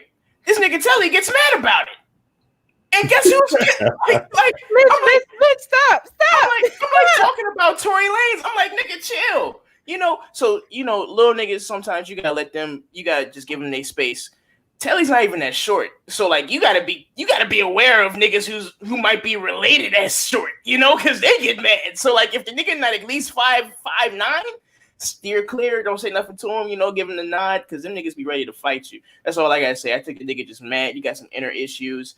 I'd be mad if I was him too. But he getting money. You dig what I'm saying? So I don't know how you mad and you getting money, but I guess at the end of the day, you got inner issues. Money don't make you taller. Exactly. The We nigga got our can't knees get done. I was asking that. I never knew he was that short. Yeah, he's like 5'3". I guess that's a good point. But I'm gonna quote the great Rick James here, and I'm gonna say cocaine's a hell of a drug. Who knows what's going on at these parties? Like you got all the money in the world. Who knows what's going on? That's a fact. And then anybody can pop off at any time. But that's actually, I feel like that's probable. I mean, the short nigga's already mad, so you give him some cocaine, they're ready to kill you. That's a fact. I don't think he shot her. I really don't think he shot her. I really think that he tried and attempted to shoot someone else, but he was just so probably shooting everywhere. Like he shot it's not funny at all. What if a guy was like trying to feel up on her or something, and he was and he took that shit out of his overalls. And he started shooting everywhere. He was trying to get it out, and he started firing before he even raised it up and shot her. I'm telling you. Is he even street like that? I'm telling you, it's probably something with the height, man. I'm telling you, he's from Canada. He's a short nigga. I'm telling you. Brampton, I had an ex who was my height, and when she wore heels, it would make me uncomfortable because she's taller than me. You dig what I'm saying? So it's like, oh. So just imagine, she give you the wrong words. Hey, I got a gun on me. Nope, not gonna make that joke. Don't do it. Don't do it. Because you saw how Drea lost her. Yeah, right. Don't lose your sleeves, mom. Not gonna make that joke. But I'm just saying though, these short niggas, y'all gotta be careful with these niggas, man. And not, all jokes aside though. What if he did shoot her? I don't know if it was on purpose. But how would it be an accident at the same time? Like, how do you accidentally shoot somebody in the feet? And he has no cause. That's why I was kind of not trying to answer that. Because I feel like it's no cause to shoot anyone. As far as we know, a party. Why are you bringing a gun to a party? Right. You're a celebrity. He don't go to body. Does he have bodyguards? Did they have bodyguards, or were they by themselves? That nigga better have bodyguards. Maybe they didn't have their bodyguards or something. Maybe they didn't have their bodyguards and they were on some solo shit, and they happened. Yeah. They let everybody go for the night, and they were like, "Yeah, I need this fire stick on me. I need this fucking the blammer. I need the blammer." Hashtag glamour. That nigga said, "I got the heat on me, bro. We going this party. If we go on this Kendall Jenner party, whoever she with, who is Kendall? We go on this Kylie Jenner party, nigga. I need my fire on. Imagine being a tough guy in the Kylie Jenner party. Fucking dweeb. Get the fuck out of here. I think they were at Tori's house though. Some Plaxico Burris type shit. Yeah, it's like I'm gonna shoot Shorty in the foot, nigga. You're lame, and bro. They're lucky they ain't hit no bones because Megan would not be able to twerk the way she twerks without ankles. God forbid. God was looking out. He was looking out for sure. He was looking out. I mean, I feel like if he did shoot her, she probably would have said something about it, right? Like maybe she legal issues. She probably can't speak about it, and I think that's exactly why. And she hasn't denied that it was Tory, and she hasn't confirmed. That's what I meant to say. She didn't deny. So like, if she didn't deny it, hasn't spoke up either. Tory's team didn't speak up. Damn, what if in order to go to a Kylie Jenner party, you got to sign a non-disclosure agreement? That'd be some crazy shit. Or was it her house? Bring your gun with you. Speculation. Be like, hey, imagine if we got invited to a Kylie Jenner party, and I'd be like, hey, Def, I'm about to bring the heat on me, nigga. I got that fire on me. Nigga, you probably be looking at me like, nigga, we're going. Nigga, We're what? going to Beverly Hills. You're going to jail. You want a goddamn Rodeo Drive and Right, shit. You don't nigga. need that shit. They got bro. metal detectors, Never nigga. But yeah, You can buy a full polymer gun though these days. he probably a tough guy. You know them niggas, man. I want to fight. I want to scuffle. Yeah.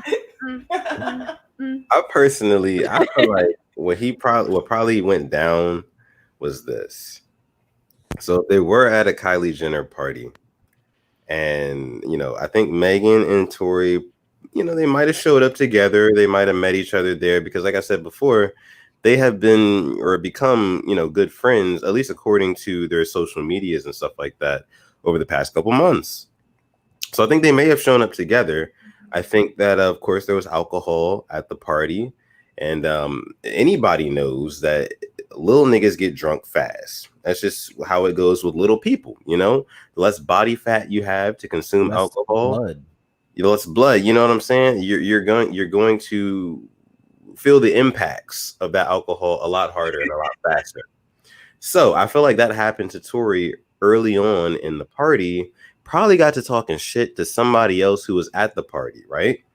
And this is just my theory, like Kando said, there's no real justified motive to shooting anybody, but that wasn't my question. That wasn't like my point. If you had to like guess what really happened, because it's really all a mystery right now. I'm sure we'll find out all the deets soon.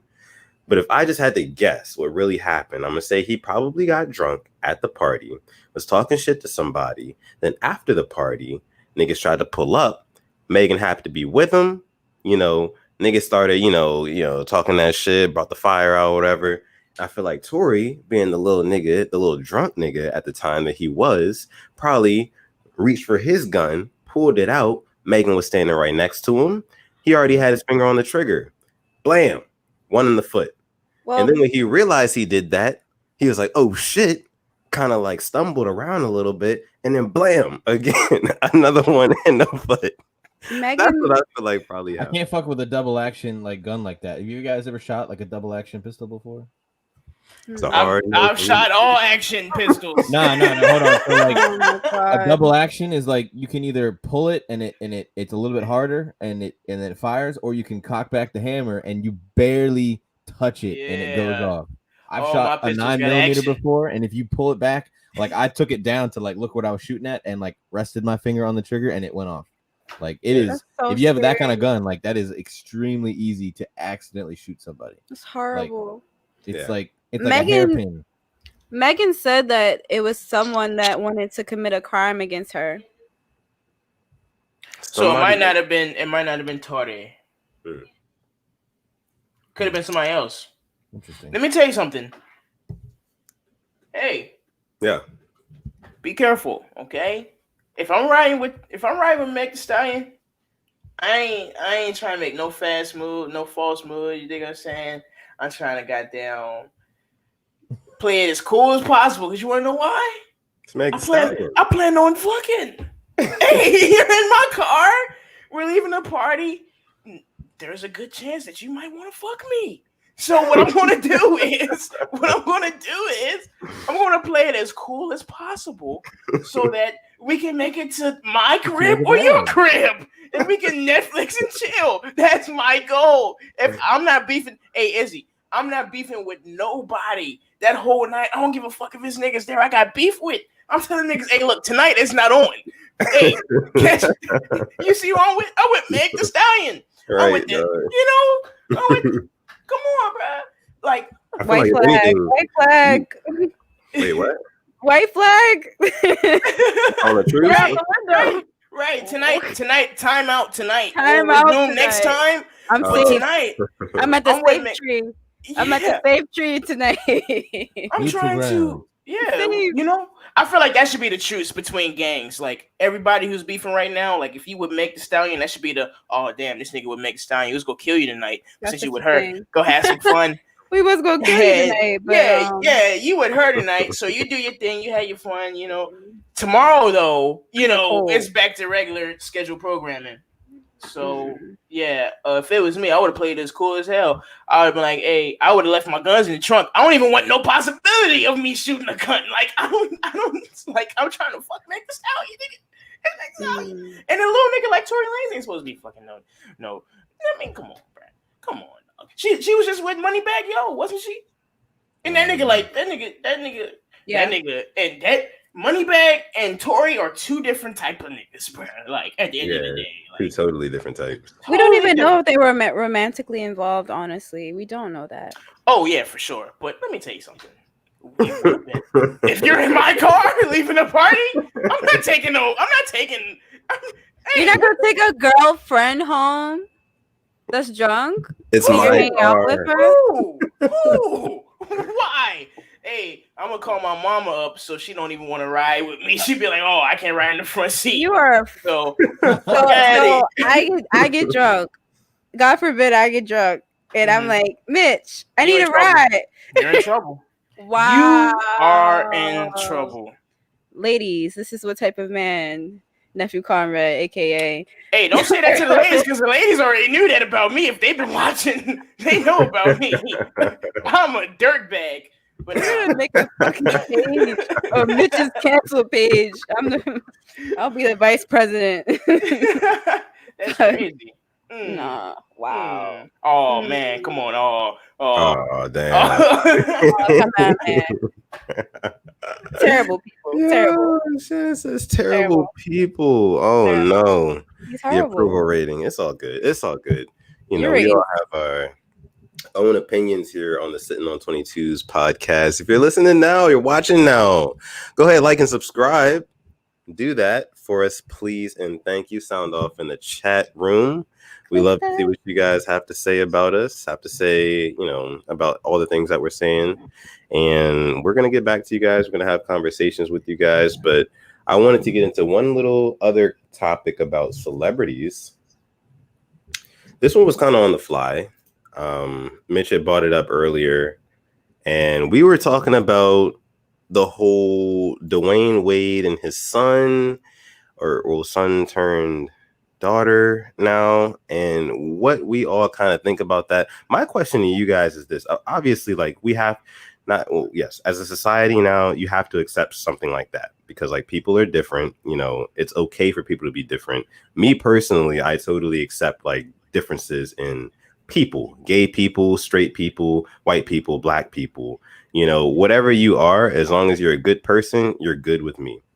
But with that being said, there are going to be some challenges to our quote unquote normal in the world. So think about 30 years from now, when our kids are let's say on average, like 10, 11, 12 years old, and they're in school and they see a little boy that is dressed like this.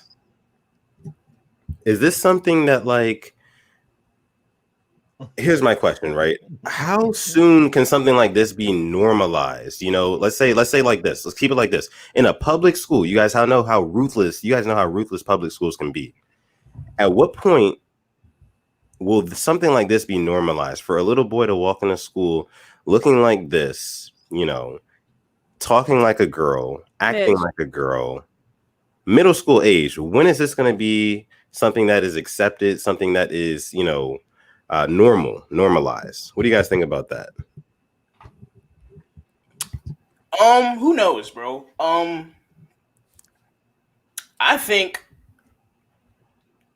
I don't know what I think. You know, I think they should do whatever makes them happy, whatever, you know, that's their thing. In terms of like my kids being exposed to it, I don't really care that way either. Because I mean, I think in terms when people say shit like that, like, oh, I don't want my kids exposed to some such and such, your kids will pick up on whatever it is that you teach them in your household. You dig what I'm saying? Your kids learn from you. You're the person who's responsible for teaching them. Mm-hmm. You know, so to blame somebody else's kid or somebody else's family, the way that they operate, and to blame that on how your kids turn out or whatever, nigga, that's a cop out to me. I think that you need to be present in your kid's life and tell them, or not even tell them. I think when it comes down to that whole, like, that's a preference thing, so that's their thing. So I mean, at the end of the day, just help them make those decisions, present them with information, right? Just educate them. Exactly, they're smarter than people give them. Exactly. Mm-hmm. Me as a straight man, my kids will see me with my wife, but the world that we live in, they're going to see men with other men, or a man that was a woman, or a woman that was a man with, an opposite gender or the same gender or whatever. Who cares? It's up to me as a man or the man of my household to put that, that to be that reinforcement, or not even reinforcement, but to be that guide, I guess, or Yeah. example for my Yeah. kids. So hey, I think parents should just be able to teach their kids not only tolerance but acceptance. Like, it's always going to be someone that's different than you or has a different view than you, and you just need to teach your children to be empathetic, and not to judge people the way they want to express themselves, because I'm sure that's not how they would want to be treated either. Okay. So just going back to like my original question, like when do you think that like a world like that is achievable, where it's normalized, completely normalized, for people to dress like this, for people to accept other people who dress like this, basically not the norm for their original gender?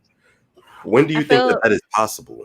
I feel like that world is already coming into fruition. I feel like that world is already coming here. I feel like people are becoming more accepting.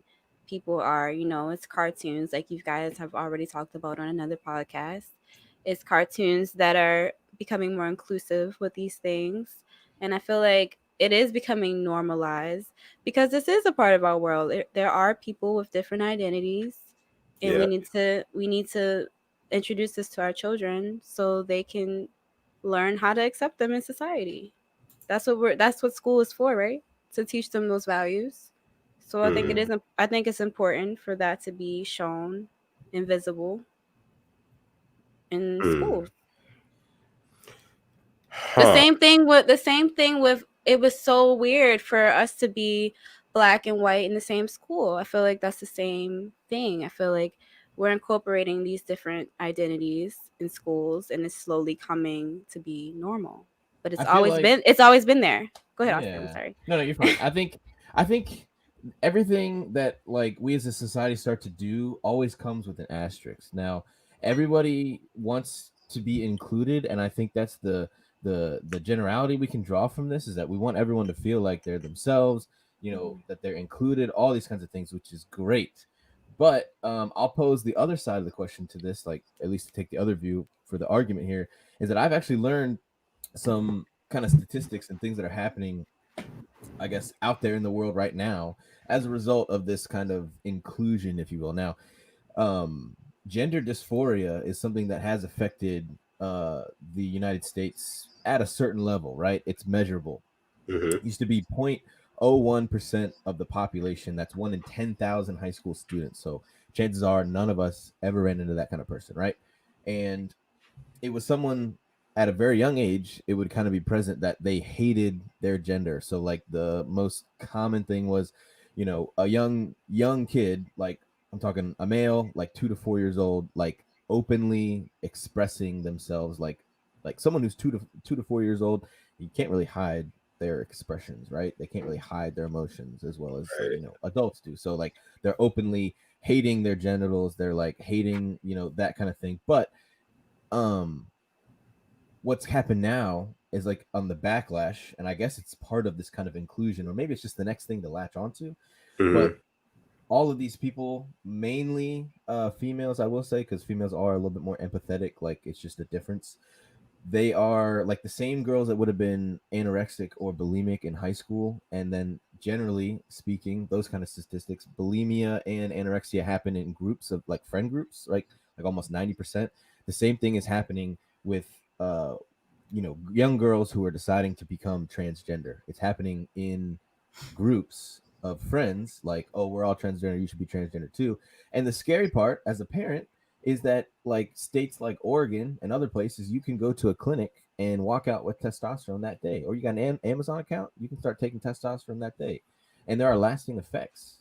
So what else can you walk out with that day though? Like, I mean, Xanax? testosterone.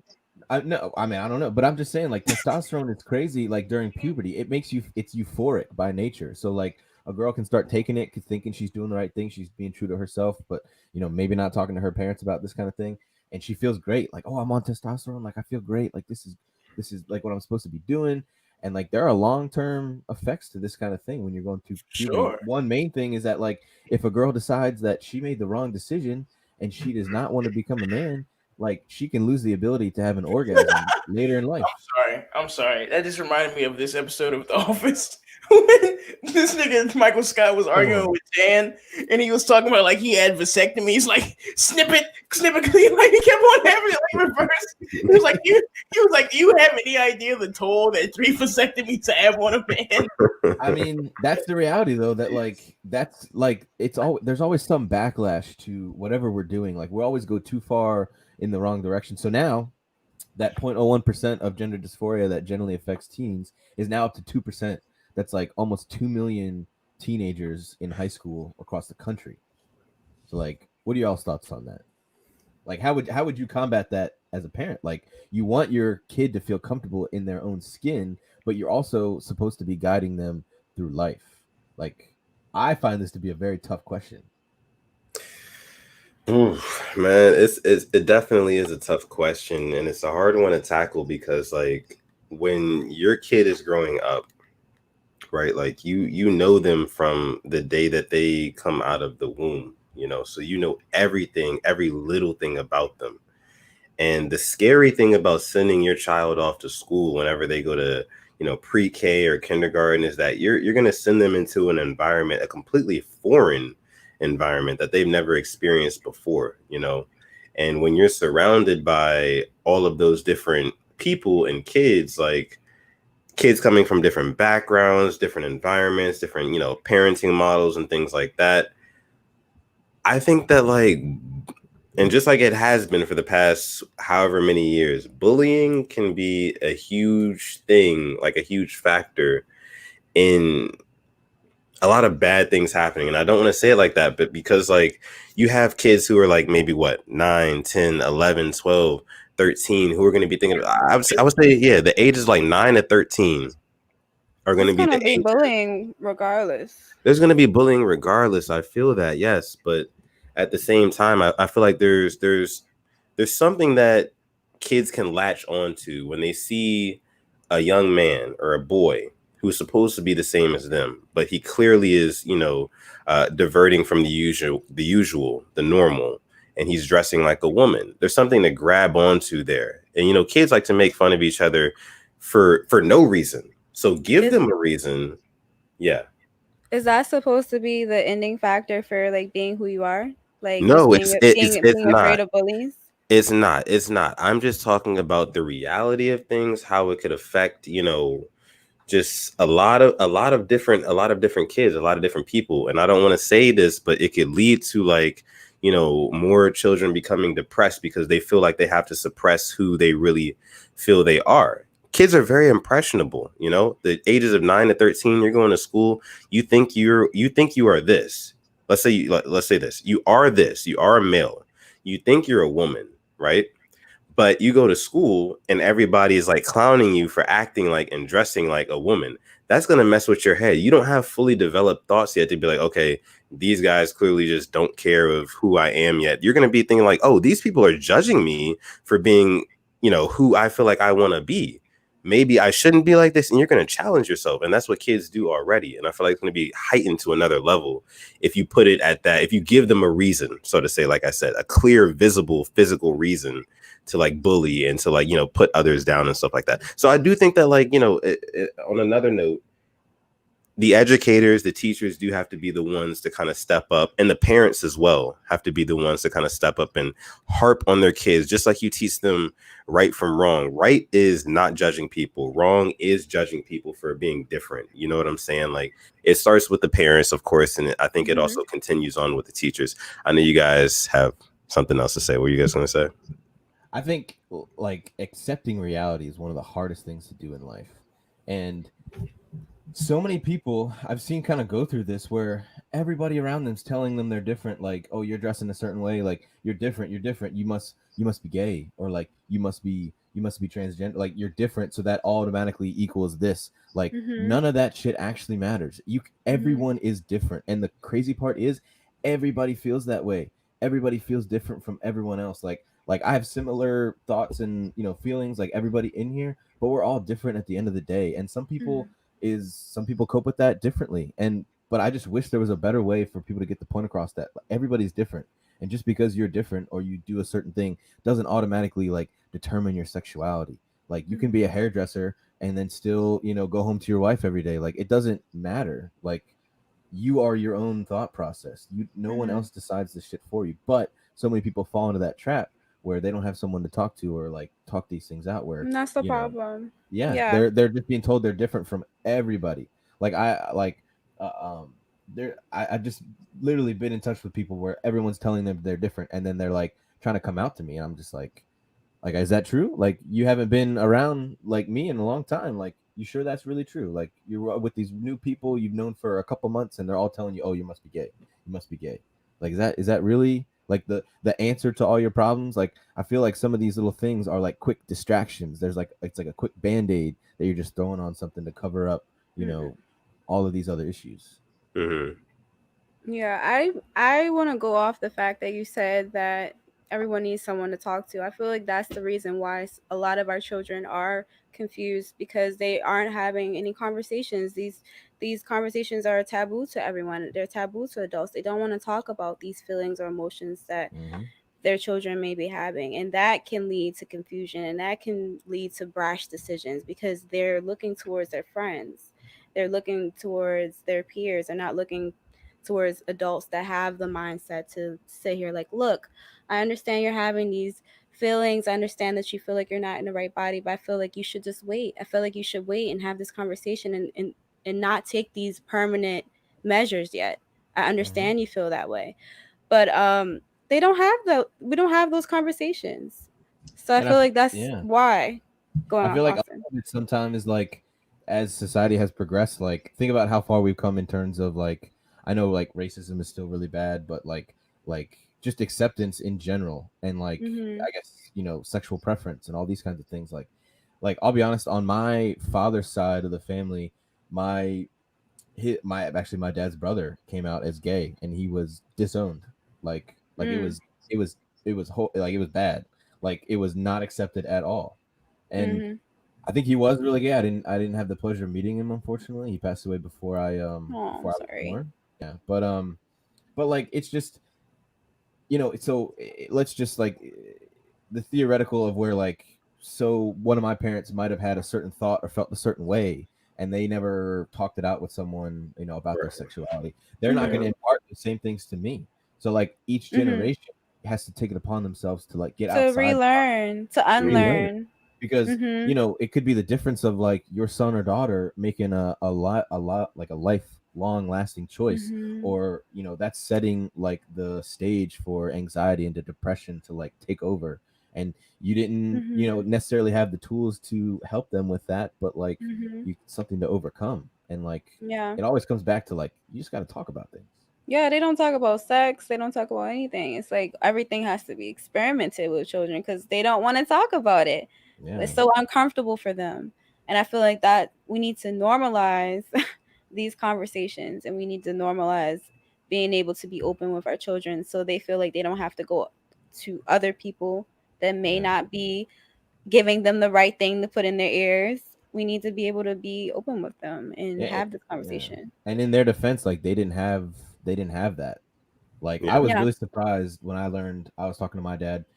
He was basically like when he was younger, his mom, like my grandma, she is like the typical sweet old lady, like always trying to bake cookies, like Grandma cook Austin. all the time, like for real, like she's so nice to like everyone I've ever met. But he said growing up, if he wanted a hug or any kind of affection, he would have had to go to his dad. Like she was mean. Like, and another thing that I didn't think about is that he went into the Air Force right when he was like 19, 20, and it was to the point like I guess their relationship was bad where he came home one day and he was like, oh yeah, by the way, I ship out tomorrow, I'll see you guys later. Ooh. like boom, I'm out. Damn. Like, and I think we have to like each generation has to take it upon themselves to like Yeah. talk things out and get better, like strengthen that It's your family bond. responsibility. You know, Yes. things come around at the end of the day, but like they don't always have to be like that.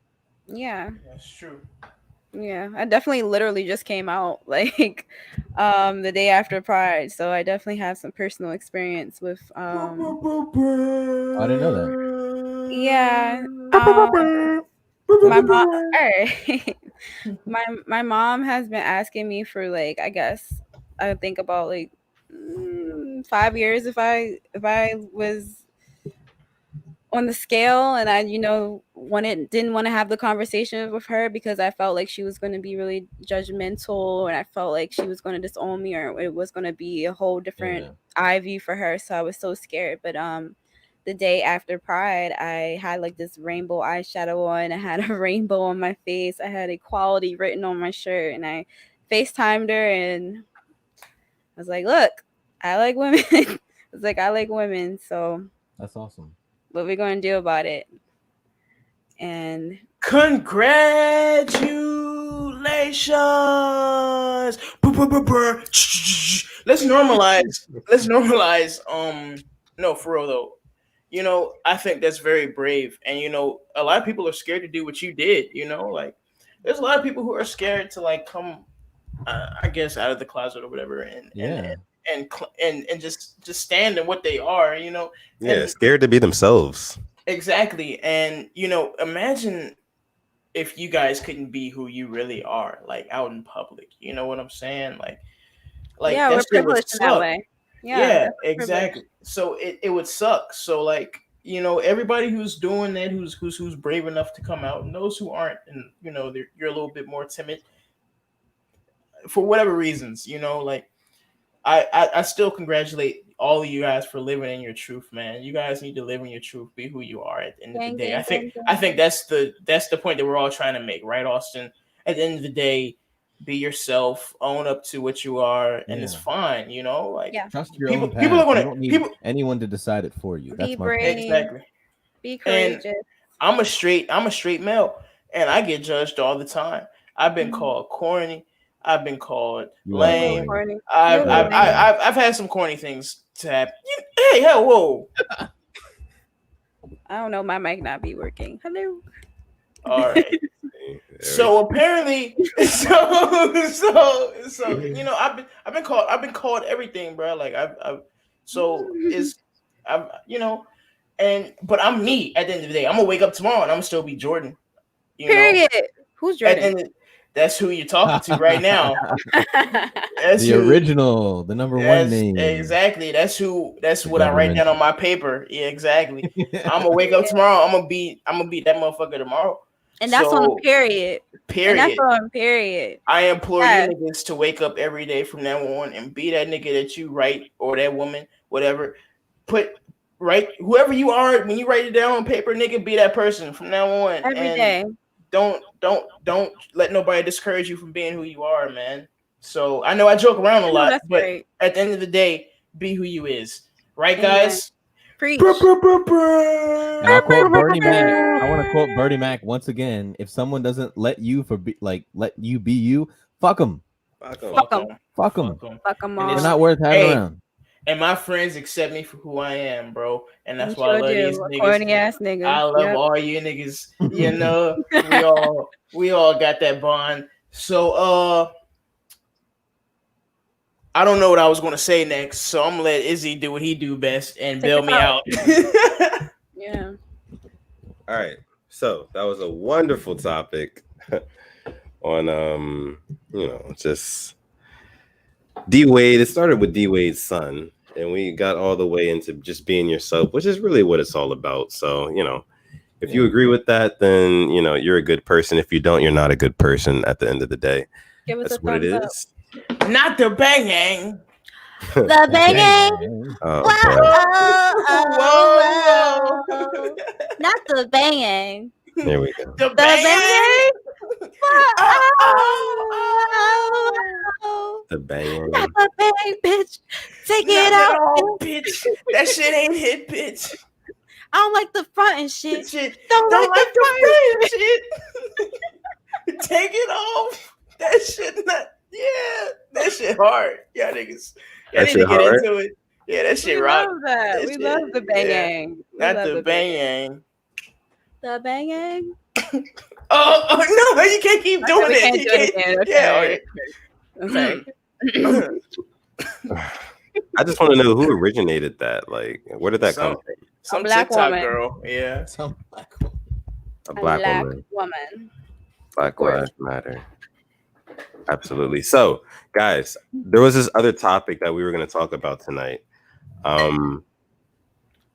It's kind of it's a little extraterrestrial, if I'm being honest with you guys. It's a little weird. It's out there, right? So, big news that nobody's talking about right now because of, whether it be coronavirus, whether it be Megan Thee Stallion getting shot, whether it be, viral videos on Twitter, this, that, or the third, right? No one's talking about the fact that the Pentagon of the United States, they recently discovered that there were off-world vehicles found somewhere, like just from not from Earth, recovered, not from Earth, confirmed, not from Earth. Now, what does this mean? This means that this is the closest discovery that we've had. I'm scared. Of an explanation of some sort that aliens or some other life forms do exist. Because when you think about the term vehicle, a vehicle is it's a machine, right? It's a vessel. It has to be manufactured in some way, shape, or form. Mm-hmm. Right? Built.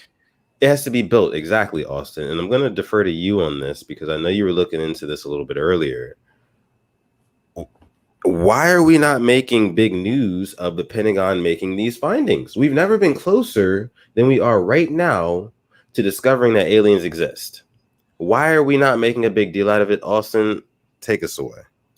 Well, I think, at least to answer that question, I mean, if they were to come out and be like, aliens are real, we got this, that, and that, what happens to us? We still get on here every Wednesday at 9. I still go to work tomorrow morning. Not much is going to happen unless they make, gravity-propelled vehicles that I can buy tomorrow. It's not really going to matter that much until, it affects everything. But I will say that, at least expanding on the fact that the Pentagon kind of released that, it was also discovered they've basically been like conducting these classified briefings for over a decade. Yeah. But basically they found this because the Pentagon stated it was disbanded, but then a Senate committee report basically showed their budget for the year, and it showed spending on a program that was called Unidentified Aerial Phenomenon Task Force, basically a whole sector department, if you will, dedicated to looking at this kind of stuff. But I mean, I think it's all fine and dandy. There is even before this, you could go out and find a lot of evidence that would point towards, aliens are real and they have been here before. Whether or not you take these interviews and findings and accounts, for what, if you think they're true or not. But it's been happening for a while, and I think the government has kind of kept the wraps on it because if this is off-world technology, whatever it is, if you can figure out how to use this stuff, then it's like a game changer. Like all of a sudden, we'd be notches above Russia and China, or they'd be notches above us. And it's always a big flexing contest and arms race. Always a race, yeah. Yeah, it's always a race to who's the best, and that's the same thing with technology in general. Like, who has the best phone these days? It's whoever's got the newest, Samsung phone, who's got the newest iPhone. Like each time they come out with another one, like you're becoming obsolete, Every time I see street work, I'm like, it's aliens. Because has anybody ever seen Men in Black, and they're like, it's like some street work or some shit, and they're like aliens in plain sight. Yeah. Every time I see street work, I'm like, it's fucking aliens. I just feel like it is. I just feel like they're covering that shit up every time. I'm like, it's not enough street work in the world. And I know y'all not working on the streets because I drive on that shit every day. And you guys are not fixing that shit. It's aliens. I think so. I hope I don't get kidnapped because of this and I found y'all out. But yeah. They got you. It's all good. It's been nice knowing you. Oh no. Yeah. Aliens. What are we looking at? Hey, you should pull up the gimbal video So like that's imagery of like actual F-18 fighter imagery, like the highest grade radar you can I don't know go. if I want to see this. Is this? You should pull up see if you can pull up the Tic Tac UFO like video. Tic So Tac that's UFO. a so if we're going down the rabbit hole, that is something that I kind of trust. And just the shit. background while he's pulling this up, right? So there's a guy named Commander David Fravor. Oh, you know your shit. I do. Wait, And you said Tic Tac what? Tic Tac UFO. UFO. See if I don't know the exact. You can find the video of it. I don't want to see this. But basically, yeah, retired Navy pilot. Yeah. So Commander David Fravor basically was on a little expedition. They were on a training exercise, right? And they go out and they say, you know what, cancel the exercise. Yeah, right here. So see, they have it locked in, right? And I think at one point it's just going to be like, you know what, and they're switching the different imagery right here. It kind of went like infrared and then thermal, and I think it just flies off the screen at one point. Because like the craziest thing though is he saw this, and he's a military guy. He's like, you know what, I'm not a UFO guy. Like I don't believe in a lot of this shit, but he's like, I saw a UFO. We didn't know what the fuck it was. It looked like a giant 40-foot long Tic Tac, and it like went incredibly fast. I don't like it. I don't like nothing about it. The craziest thing is, so there's a difference between active or passive jamming and active jamming for radar. Passive just means like they have an aircraft with all these crazy angular lines on it, and like you can't get a good reading on it because of the way it's shaped. You know, it's like bouncing in other directions. It's not bouncing back, and you can't tell any information. That thing was actively jamming, so it knew that the fighter pilot was looking at it, trying to read it, and it was actively jamming it, saying, "Nope, you're not going to get this signal." And to all other countries, like in NATO, that is an act of war. Oh shit! How do you know all this, Austin? I've done my research. Oh my gosh, I'm scared. It's real. And I would not be surprised. This it's happened in 2024. This happened in 2004. Oh. Well, shit. Man, who gives a fuck then? Man, it's 2020. We got enough shit to worry about. I don't give a fuck. Man, I would not be surprised if we get attacked by aliens in 2020. A lot of people think that like if they were gonna attack us, they would have already done it. Like, yeah, I feel like they don't think we're smart enough. Like, honestly, if any smart, intelligent life form looks down on us, they're like, "Oh, this is the ghetto." So, like, this is this is so ghetto. Imagine hijacking Earth. Like, what? They could if they wanted. You ain't got shit though. You don't got shit. It's nothing here. That's like taking a dollar store chain. Like, it's just. There's a reporter who broke. So like, there's this other guy, Bob Lazar. He basically claimed he worked at Area 51 S4, like tried to reverse engineer this propulsion device. Blah blah blah. The guy who broke his story, George Knapp, actually started working with like the Russian government, like getting extra. Like he actually helped bridge the gap between like the KGB and the United States of like their UFO stuff. And he said there was a report of like a Russian base where this some sort of aircraft came over top of their base, and like they were testing out nukes. Like they had nukes like available, basically like rockets and shit, like in the Cold War. Basically they said this thing hovered over top, like basically turned on the rocket. The rocket was about to go off. They turned it on just by hovering over it, activated. They couldn't do nothing, and then they shut it down and then flew away. Basically saying, you know what? You can't fuck with me. Exactly. Like if we wanted to fuck you up, we can take care of all of your. We can take control no matter what, and that's crazy. So my question to you guys is this, and I'm gonna go down the line here. We're actually stacked right now, so I'm gonna start with Austin, go down from there. Austin, do you believe in aliens? Yes or no? Just yes or no. I mean, yes or no. Okay. Without these, it's statistic. Even if none of this stuff happened and like there were no accounts whatsoever, and you asked me that, I would say statistically yes. Like we know how big the universe is. We know how many solar systems and how many billions of galaxies there are. For us to be the only thing out here is kind of selfish and like pompous to think we're the only. Yeah, it's kind of crazy to think we'd be the only intelligent life forms out there. Mm-hmm. Now, Mitch, do you think that aliens exist? Yes or no? Why? Now, let me tell you something. We've talked about this before, and in the past, I've been a little skeptical. But after hearing what Austin just said, nigga, let me tell you something. Every time you talk about this shit, Austin, you sway me more and more. I haven't said anything different each time. That's the crazy part. I be drunk, nigga. I be drunk. Look, what you just said just now made a lot of sense to me. So I'm gonna say them niggas is out there, Izzy. Nigga, we need to start bunkering up. What the fuck we gonna do? I don't know. We need to start acting like Tory Lanez. Start acting like Tory Lanez. Hey, at the sight of any inconvenience, start shooting niggas. Oh, bucks. So that's 2 for 2 on yeses. Kando, do you believe in aliens? Yes or no? What? Absolutely, 100%. Just like going off what Austin said, it's narcissistic to think that all the galaxies and all the universes and all everything, we're just the only intelligent life forms. I think that's just ridiculous to think. And my survival tactic, if they come here, my survival tactic is to die.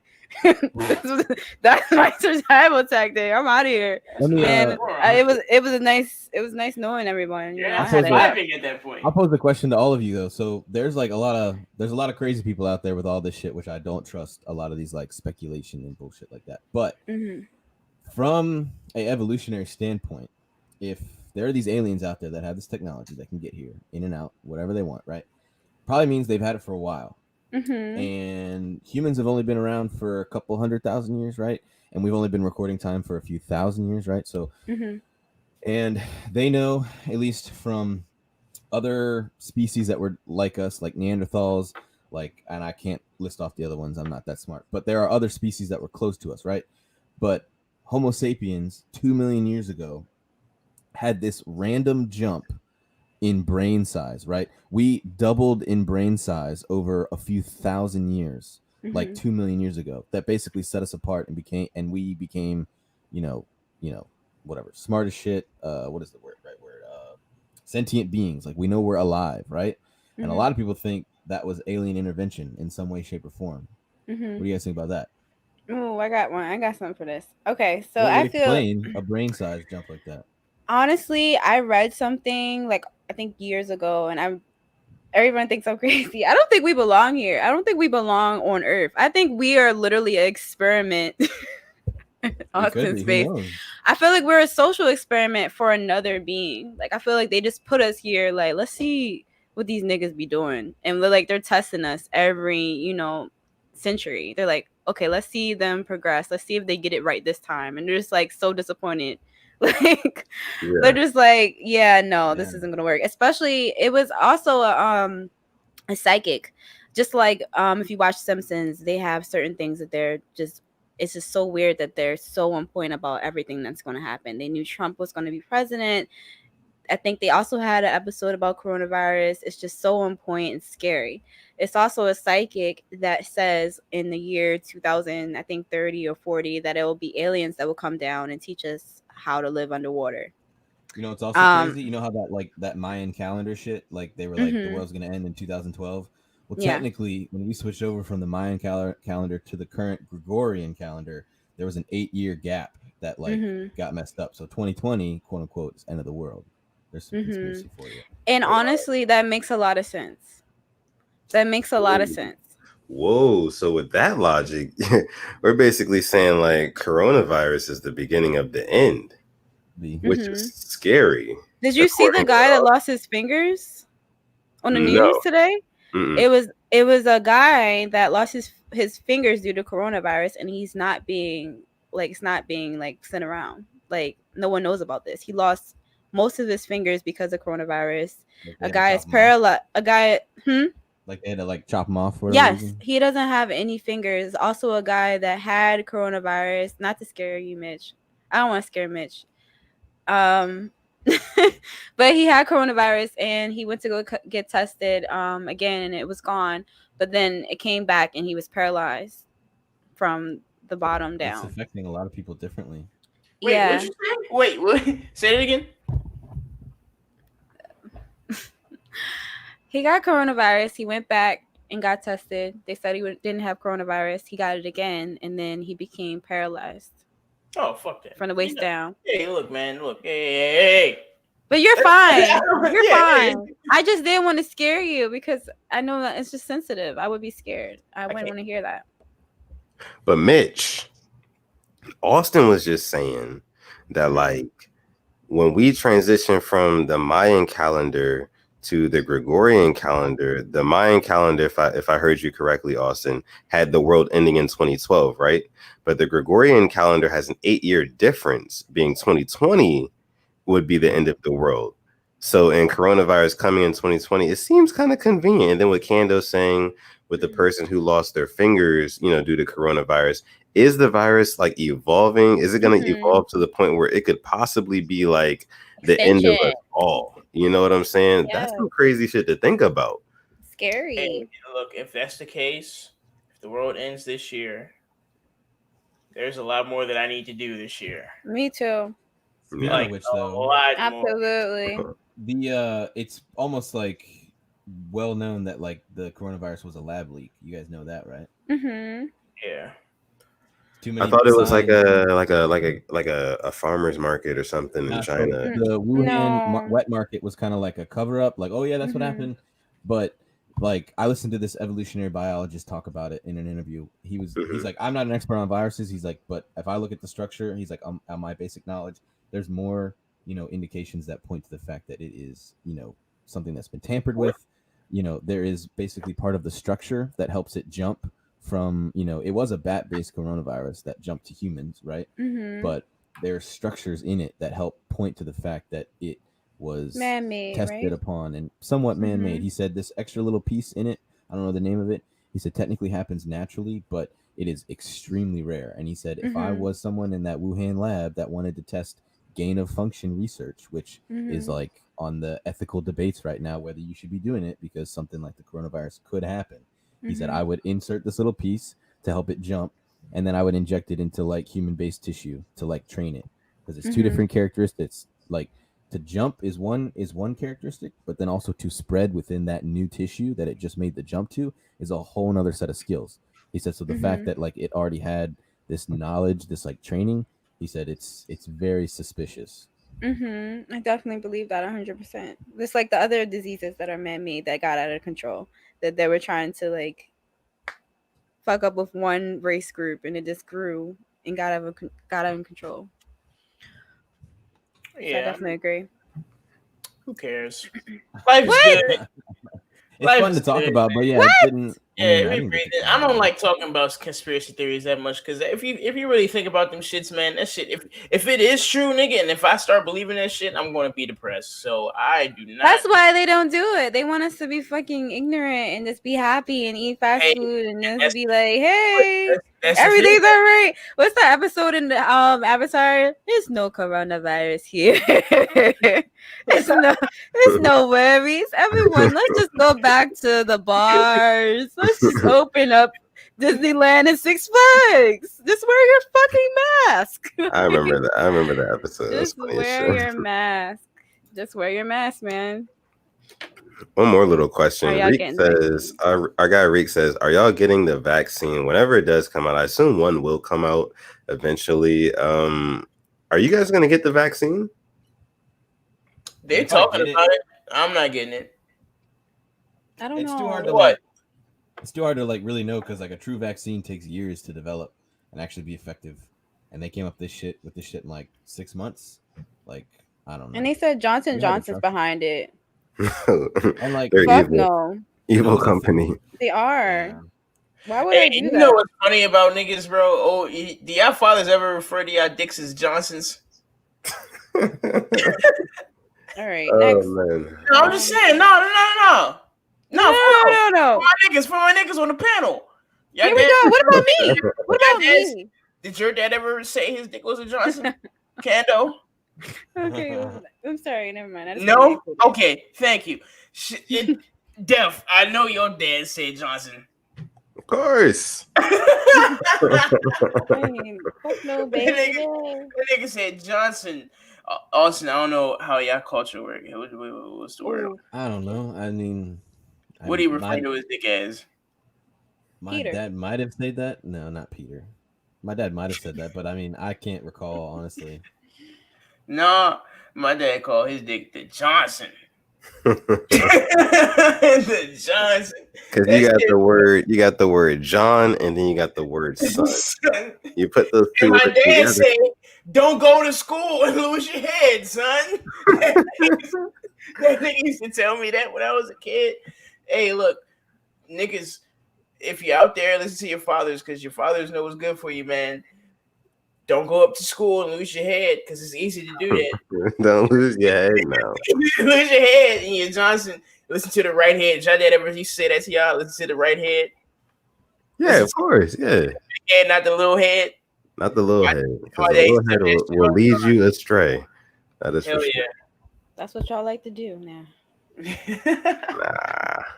But man, we're gonna go ahead and segue into another segment that we love. It's one of my favorite segments. We're gonna segue into RG Bargy. And those of you who are watching this for the first time, RG Bargy is a segment where we look up some tweets.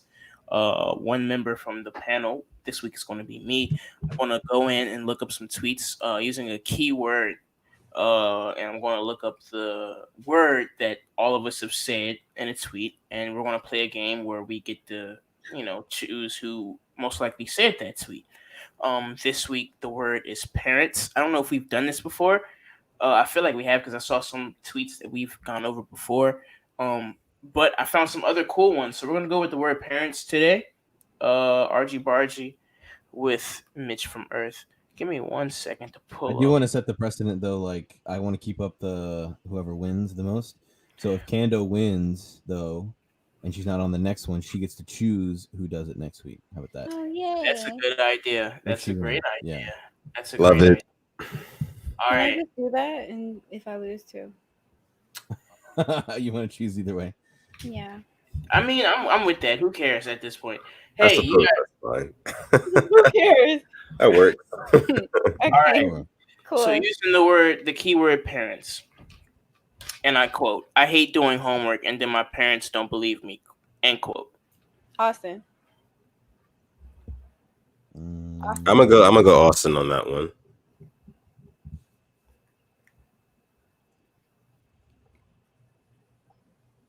I'm gonna go Izzy. Wow, Austin, that is a good call, bro, because that is at Aw. sudden death, January 1st, 2012. Oh, Good that's an call. old one. I mean, I know it had to be an old one, It's like- It's like, nigga, I did do my homework. Get the fuck out of here. Aw. So, shouts out to Izzy. That's you, man, from 8 2012. years ago, when the world was supposed to end. Why are you worried about my homework, Mom? The world is Right. supposed to end. Right. Any day now. Any day Hey, now. And I quote, "It's gotten to the point where whenever my parents start talking to me, I have no desire to listen." End quote.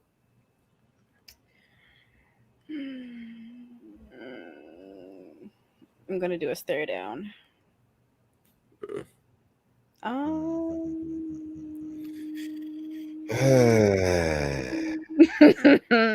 rough one there. I'm gonna go Austin again. I'm gonna double down. I'm gonna go Kando for that one. Oh, I'm in this. You looking at mine too? Okay. Yeah, he is. Oh, wait. What is it again? I'm sorry. Say it again, because it might be me. Shit. Hold up. And I quote, "It's gotten to the point where whenever my parents start talking to me, I have no desire to listen." End quote. Yeah, probably not me. I don't know. I'm gonna go with. I'm gonna double down too. I'm gonna do it, Austin. Shouts out to the people that doubled down because that is at the _ Shire _ Ooh. Got it. Yeah. March 14th, 2012. So that's 1 point 2012, Austin, 1 point Izzy, 1 point Kando. Shout out to having a single parent, because I wouldn't use parents. I would have never said that, right? I would never said parents. All right. And I quote, and this one is a quoted tweet. So, and I quote, and quote again, "Both my parents own sets of vector knives." Quote, end quote. Vector knives. I'm gonna go with Mitch. Sets of. I'm gonna go Izzy. Wait. Okay.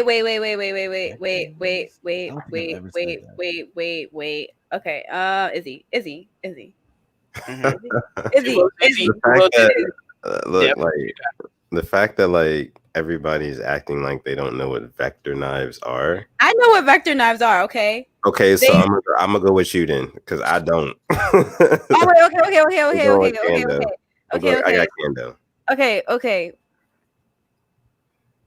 Mitch again. It's you, Mitch. Good call, Kando, because that is at Earth from Mitch.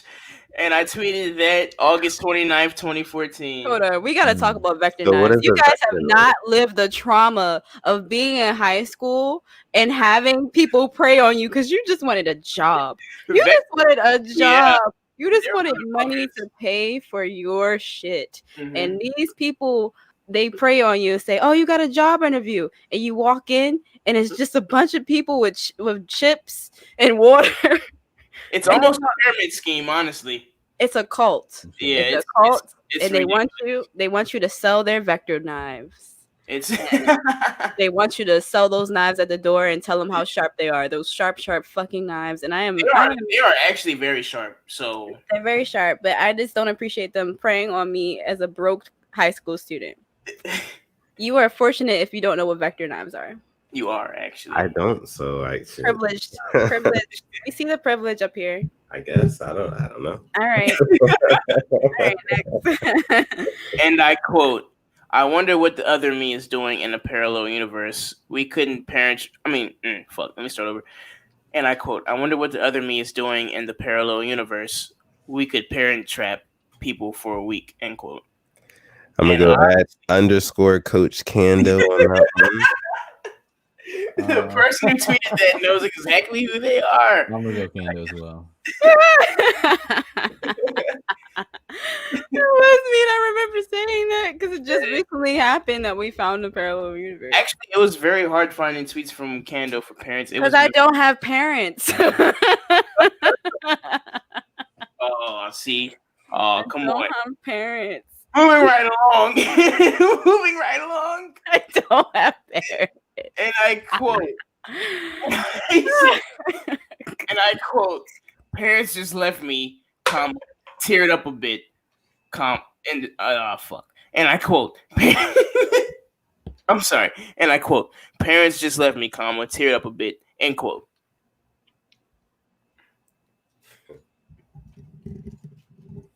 You light skin, Mitch. I'm gonna do you. I'm gonna go Izzy on that one. I'm gonna do Mitch.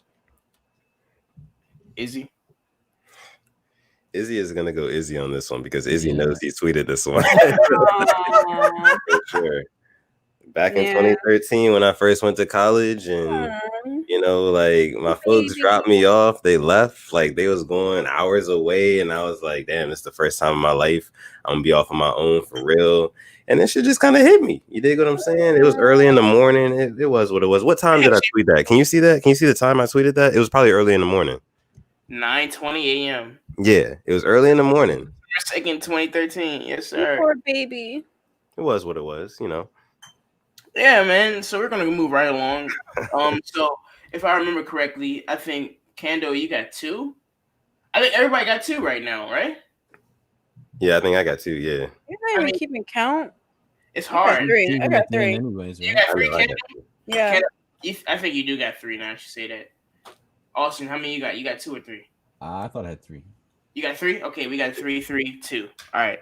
And I quote, "My parents should loosen up a little bit, just a little bit. Hashtag not asking much." End quote. I'm gonna go with Austin. Yeah, that's probably me. Not the hashtag, Austin. Not asking too much. That's what I'm about to start using. Everybody got that right. Good job. Austin. March 14th, Hashtag. 12. Yeah. All right, so I'm gonna give us a couple more. Hashtag not asking too much. I love that. Start using that. All right, so and I quote. I'm sorry. And I quote. Bro said. This is I know this is. Go and chalk it up. This is And I quote. Bro said my parents ain't dying at LA for nothing. Say it. Oh my That's definitely god. Mitch. It's you. You can't even fucking say it. You're terrible. What Bruh, is it? I don't even know what you said. She He's said, quoting bro, Batman. bro said my niggas. I'm sorry. Hold on. I'm sorry. Bro said my parents ain't dying in that alley for nothing. Oh, I'm gonna send you to God. Is that what happens? Y'all to, hey yo. I'm gonna send you to God. Mitch, Obviously, that's me. All right, listen, that doesn't count. you just gave yourself away, nigga. Like, That one was rough. I couldn't even read that one. All right, and I quote: Slim said, "If both of your parents are black, you don't stand a chance with them." End quote. Mitch. Okay, that was obvious. Hindsight, you're sucking right now. We know it's you. this is for all the marbles. Now who says white things? Get the fuck out of here. Who says white things? What are some white things that were said today? For all the marbles. And I quote, I feel left out. Damn curfew. Damn restriction. Damn parents. Well, goddamn. End quote. Oh, that sounds familiar. I'm gonna go Austin. That's from 2012. That could be me. I don't know. I'll go myself. I feel like Austin is like, he doubles down on his tweets. He's like, yeah, because you said hashtag, what was it? Not asking for too much. I love this tweet. And I quote, I feel left out. Damn curfew. Damn like you're double down. Like you're fed up. When you're fed up, you're fed up, Austin. So I'm gonna go with you. Oh goddamn. Austin still says that to this day. I'm sorry. Well, goddamn. Yeah, that's you. But I feel Kando, left out. Damn curfew. Who's doing Archie Bargy next week, Kando? Let us know. It can't be me though. Da, da, da, da. It can be though. She has the power. You're right. It can't be. I hold the power. So It could be Slim as well. Slim is on the table. He's not here, but he's on the table. I just enjoyed the hashtags that you provided me, Austin. So I'm gonna go with you. Like hashtag Austin. You're Got him. gonna do Archie Bargy next and make it good. All right. The last time I did it, it was good. Make it good. Don't let me down. Don't let me down. All right, so that's Archie Bargy for this week, man. Thank you to our wonderful guests for coming through and rolling with us for the Archie Bargy. Austin, you know what? You thought I was done with you, but mano y mano, man to man, Wani. Okay. Now, let's say you out at a football game, right?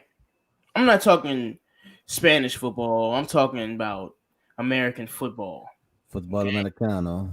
Yeah, exactly. I'm talking about tackling and rackling. Okay. Tackling, slobber knocking. Yeah.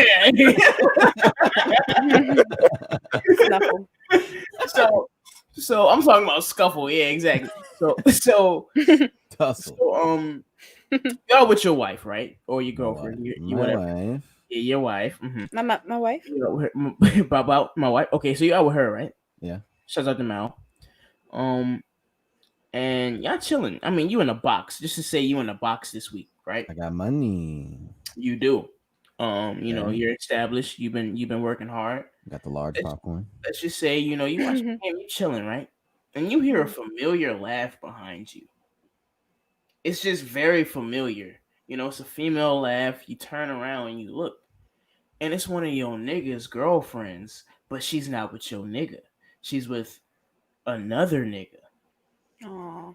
What are you doing in that situation? You see that your man's girl is clearly stepped out on him. What is the next step that you're taking? In that moment, Mm-hmm. I'm probably gonna hit her with one of these. I'll be making sure she sees my eye contact. Uh-huh. I know that you know that I know what's going on. Uh-huh. That I know. And I feel like I'll probably play it relatively cool. I generally try to keep a level head. Like I'm not about to like spoil anybody's day, but I feel like I owe it to my friend to tell him in some way, shape, or form, because I would want him to do the same respect to me. My wife was out doing some crazy shit like that, so we'd have a conversation later. But I'd probably try to keep it relatively cool. But I would let her know what just fucking happened and what's coming. Right. Fucking You already know stormtrooper. what's happening here. And I'll let him take the little, Russian doll present effect where he, kicks her out of the house and all that other shit later. But I'm gonna make sure she knows, and then I'm gonna have a conversation with him later. Okay. That's very gentleman-esque.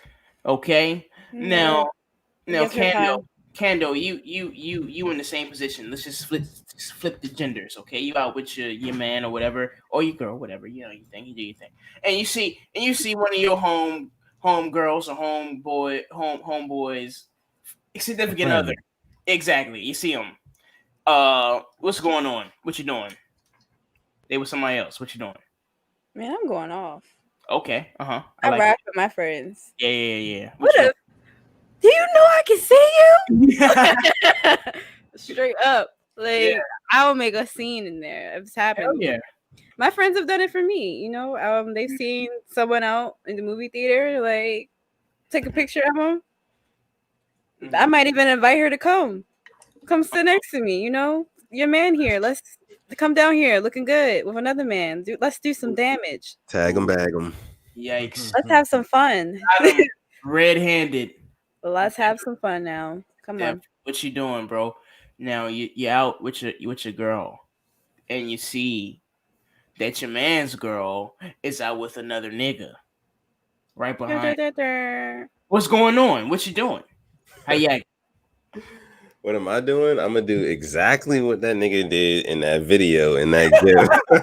I'm gonna look back. I'm gonna be like, "Oh, word!" I'll be like, turn around. I'm gonna take a sip of my Truly. Right. Sponsored. Well, you should sponsor. And then I'm gonna get on my goddamn iPhone and I'm gonna get the texting away. You know what I'm saying? Because that's just what it is. You're not finna do my man's dirty like that. Like, nah. Because I know if the roles was reversed, you know what I'm saying? The man's getting ratted out. Am I right? Oh, of course. Of course. 10 times out of 10. You know what I'm saying? So it's like, I mean, look. Nigga. Spade to spade. Hey, look, I'm starting a discrepancy. a discrepancy. I'm gonna look at that nigga like, what you say, nigga? After I get, I'm like, what? He ain't even say nothing. I'm still gonna be like, nigga, what? I'm gonna be ready to fight that nigga. Cause let me tell you something. I ain't letting none of that shit go under the wayside, nigga. I see what you want. I'm gonna call my nigga on FaceTime immediately.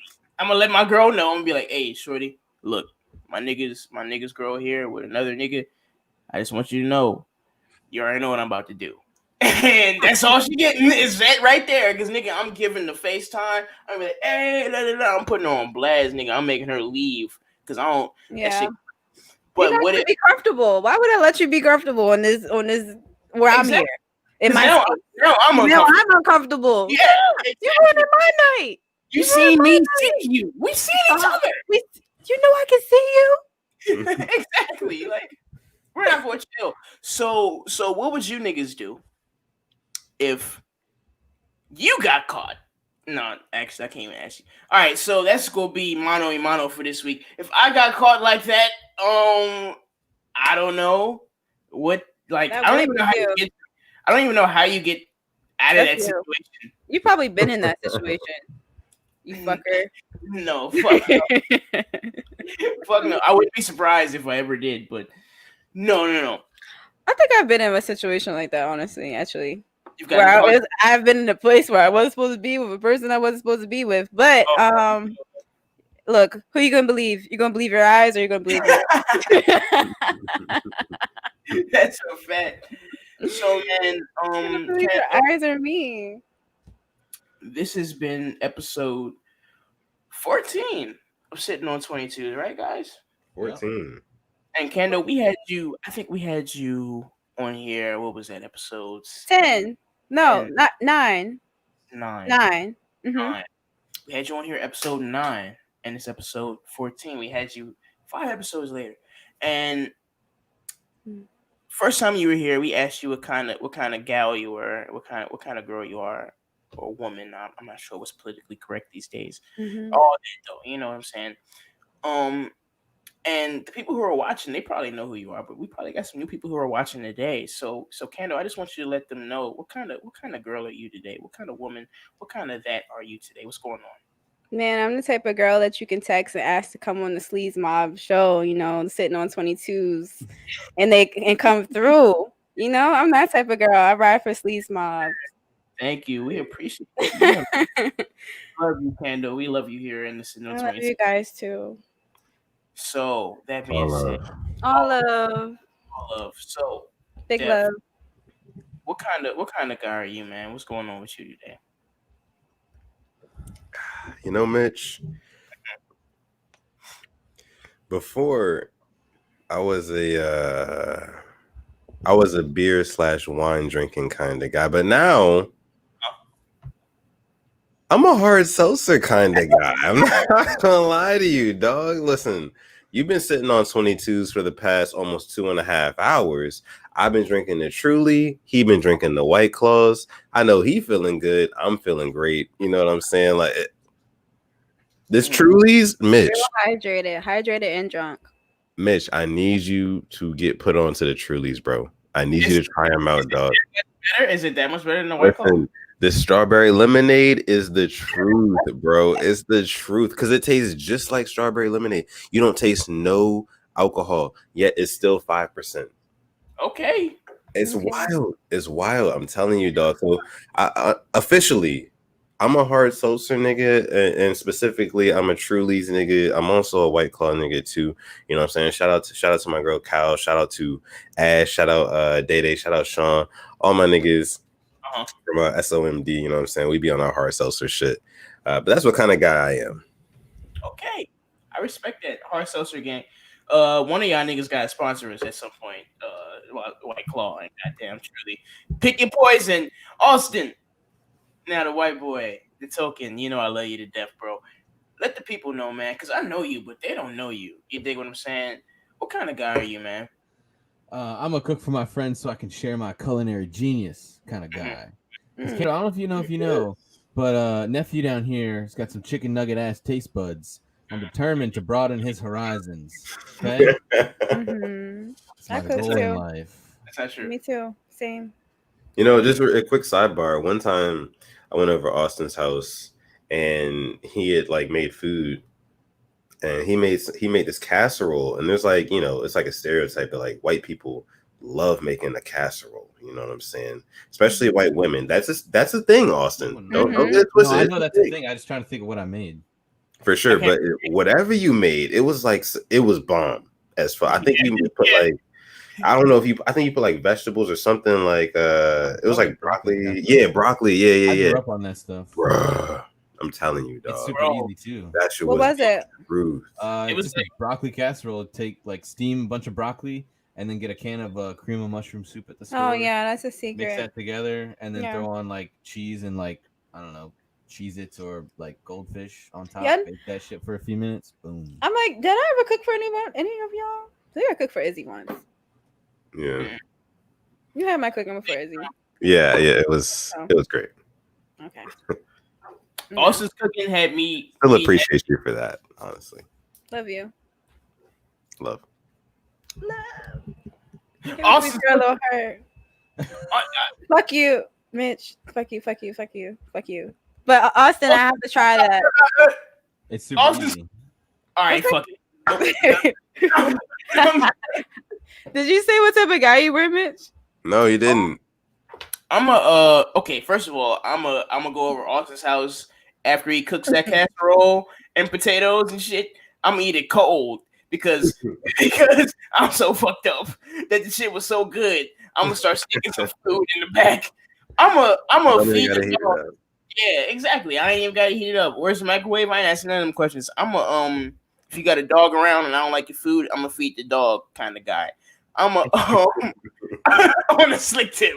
Hey, make sure nobody's looking around. Hey, Def, you gotta look around. It's between me and you. Hey, you better not start choking, you stupid son of a bitch. You better eat this shit. I'm a leave you on red kind of guy. You dig what I'm saying? We all know what it is. Sometimes, like I said, when you bluff on plans earlier in the tip off, you got to bluff on the text messages too. You leave them on red. One of us is gonna call each other eventually. I'm I'm also a guy who was super blessed to sit on 22s with these beautiful people for 14 episodes straight. Shout out to you, Coach Candle, for coming and rocking out with us. We asked you short notice, and you was like, "Yeah, nigga, I'm down, nigga." Da da da da da. Shout out to you. You know we rock with you the what? Long way. Long So, way. exactly. So we're gonna. I mean, it was like I hit her up, Izzy, and it was like she was like, "How convenient." Undefeated. Oh, but you was put the stacks in, I'm That's what leaving. type of girl I am. Smoking on reefer. Sure. Oh, What she you reeking. If a nigga just put me over there, go on, take the beamer, but I'm gonna do the test. Beat it like Tina. And I got my nigga, boy, you better be subpoenaed. So shout out to you. Shout out to you. I'm You been playing, boy. I've been playing. The banging. The banging. The bang. So Yeah, shout the out to you, bang. Kendo. We appreciate you. We love you the long way. I love you guys so much. Thank Always, you. man. All love. So, I'm gonna let my nigga Def take it away for us tonight, man. Sitting on 22s, episode 14. You've been rocking with Baby Got Mitch, aka Mitch from Earth, aka go follow me at Mitch from Earth on Other IG. way around. I thought it was Earth from Mitch.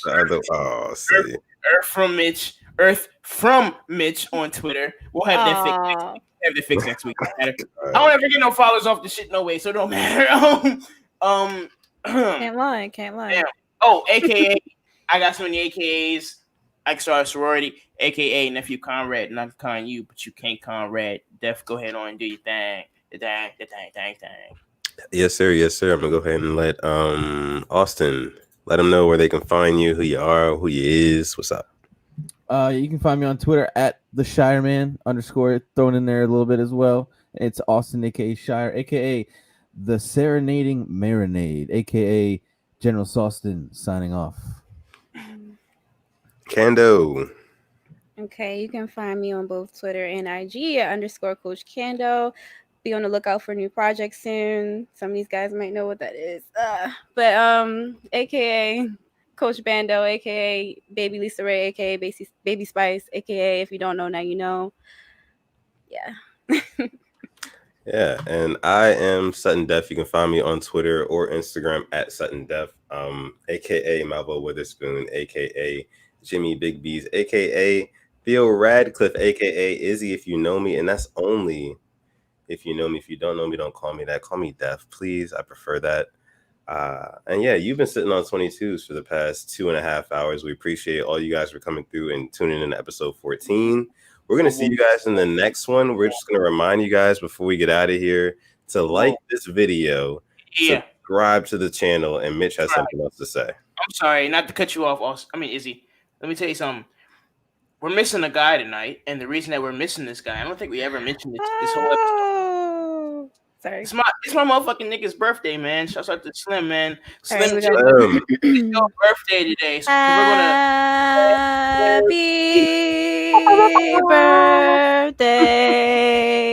Happy birthday. Hey. If it's your birthday, make some noise. If it's your birthday, make some noise. Oh, and I just found a snippet we're gonna tweet in like 5 minutes to we Slim. Are.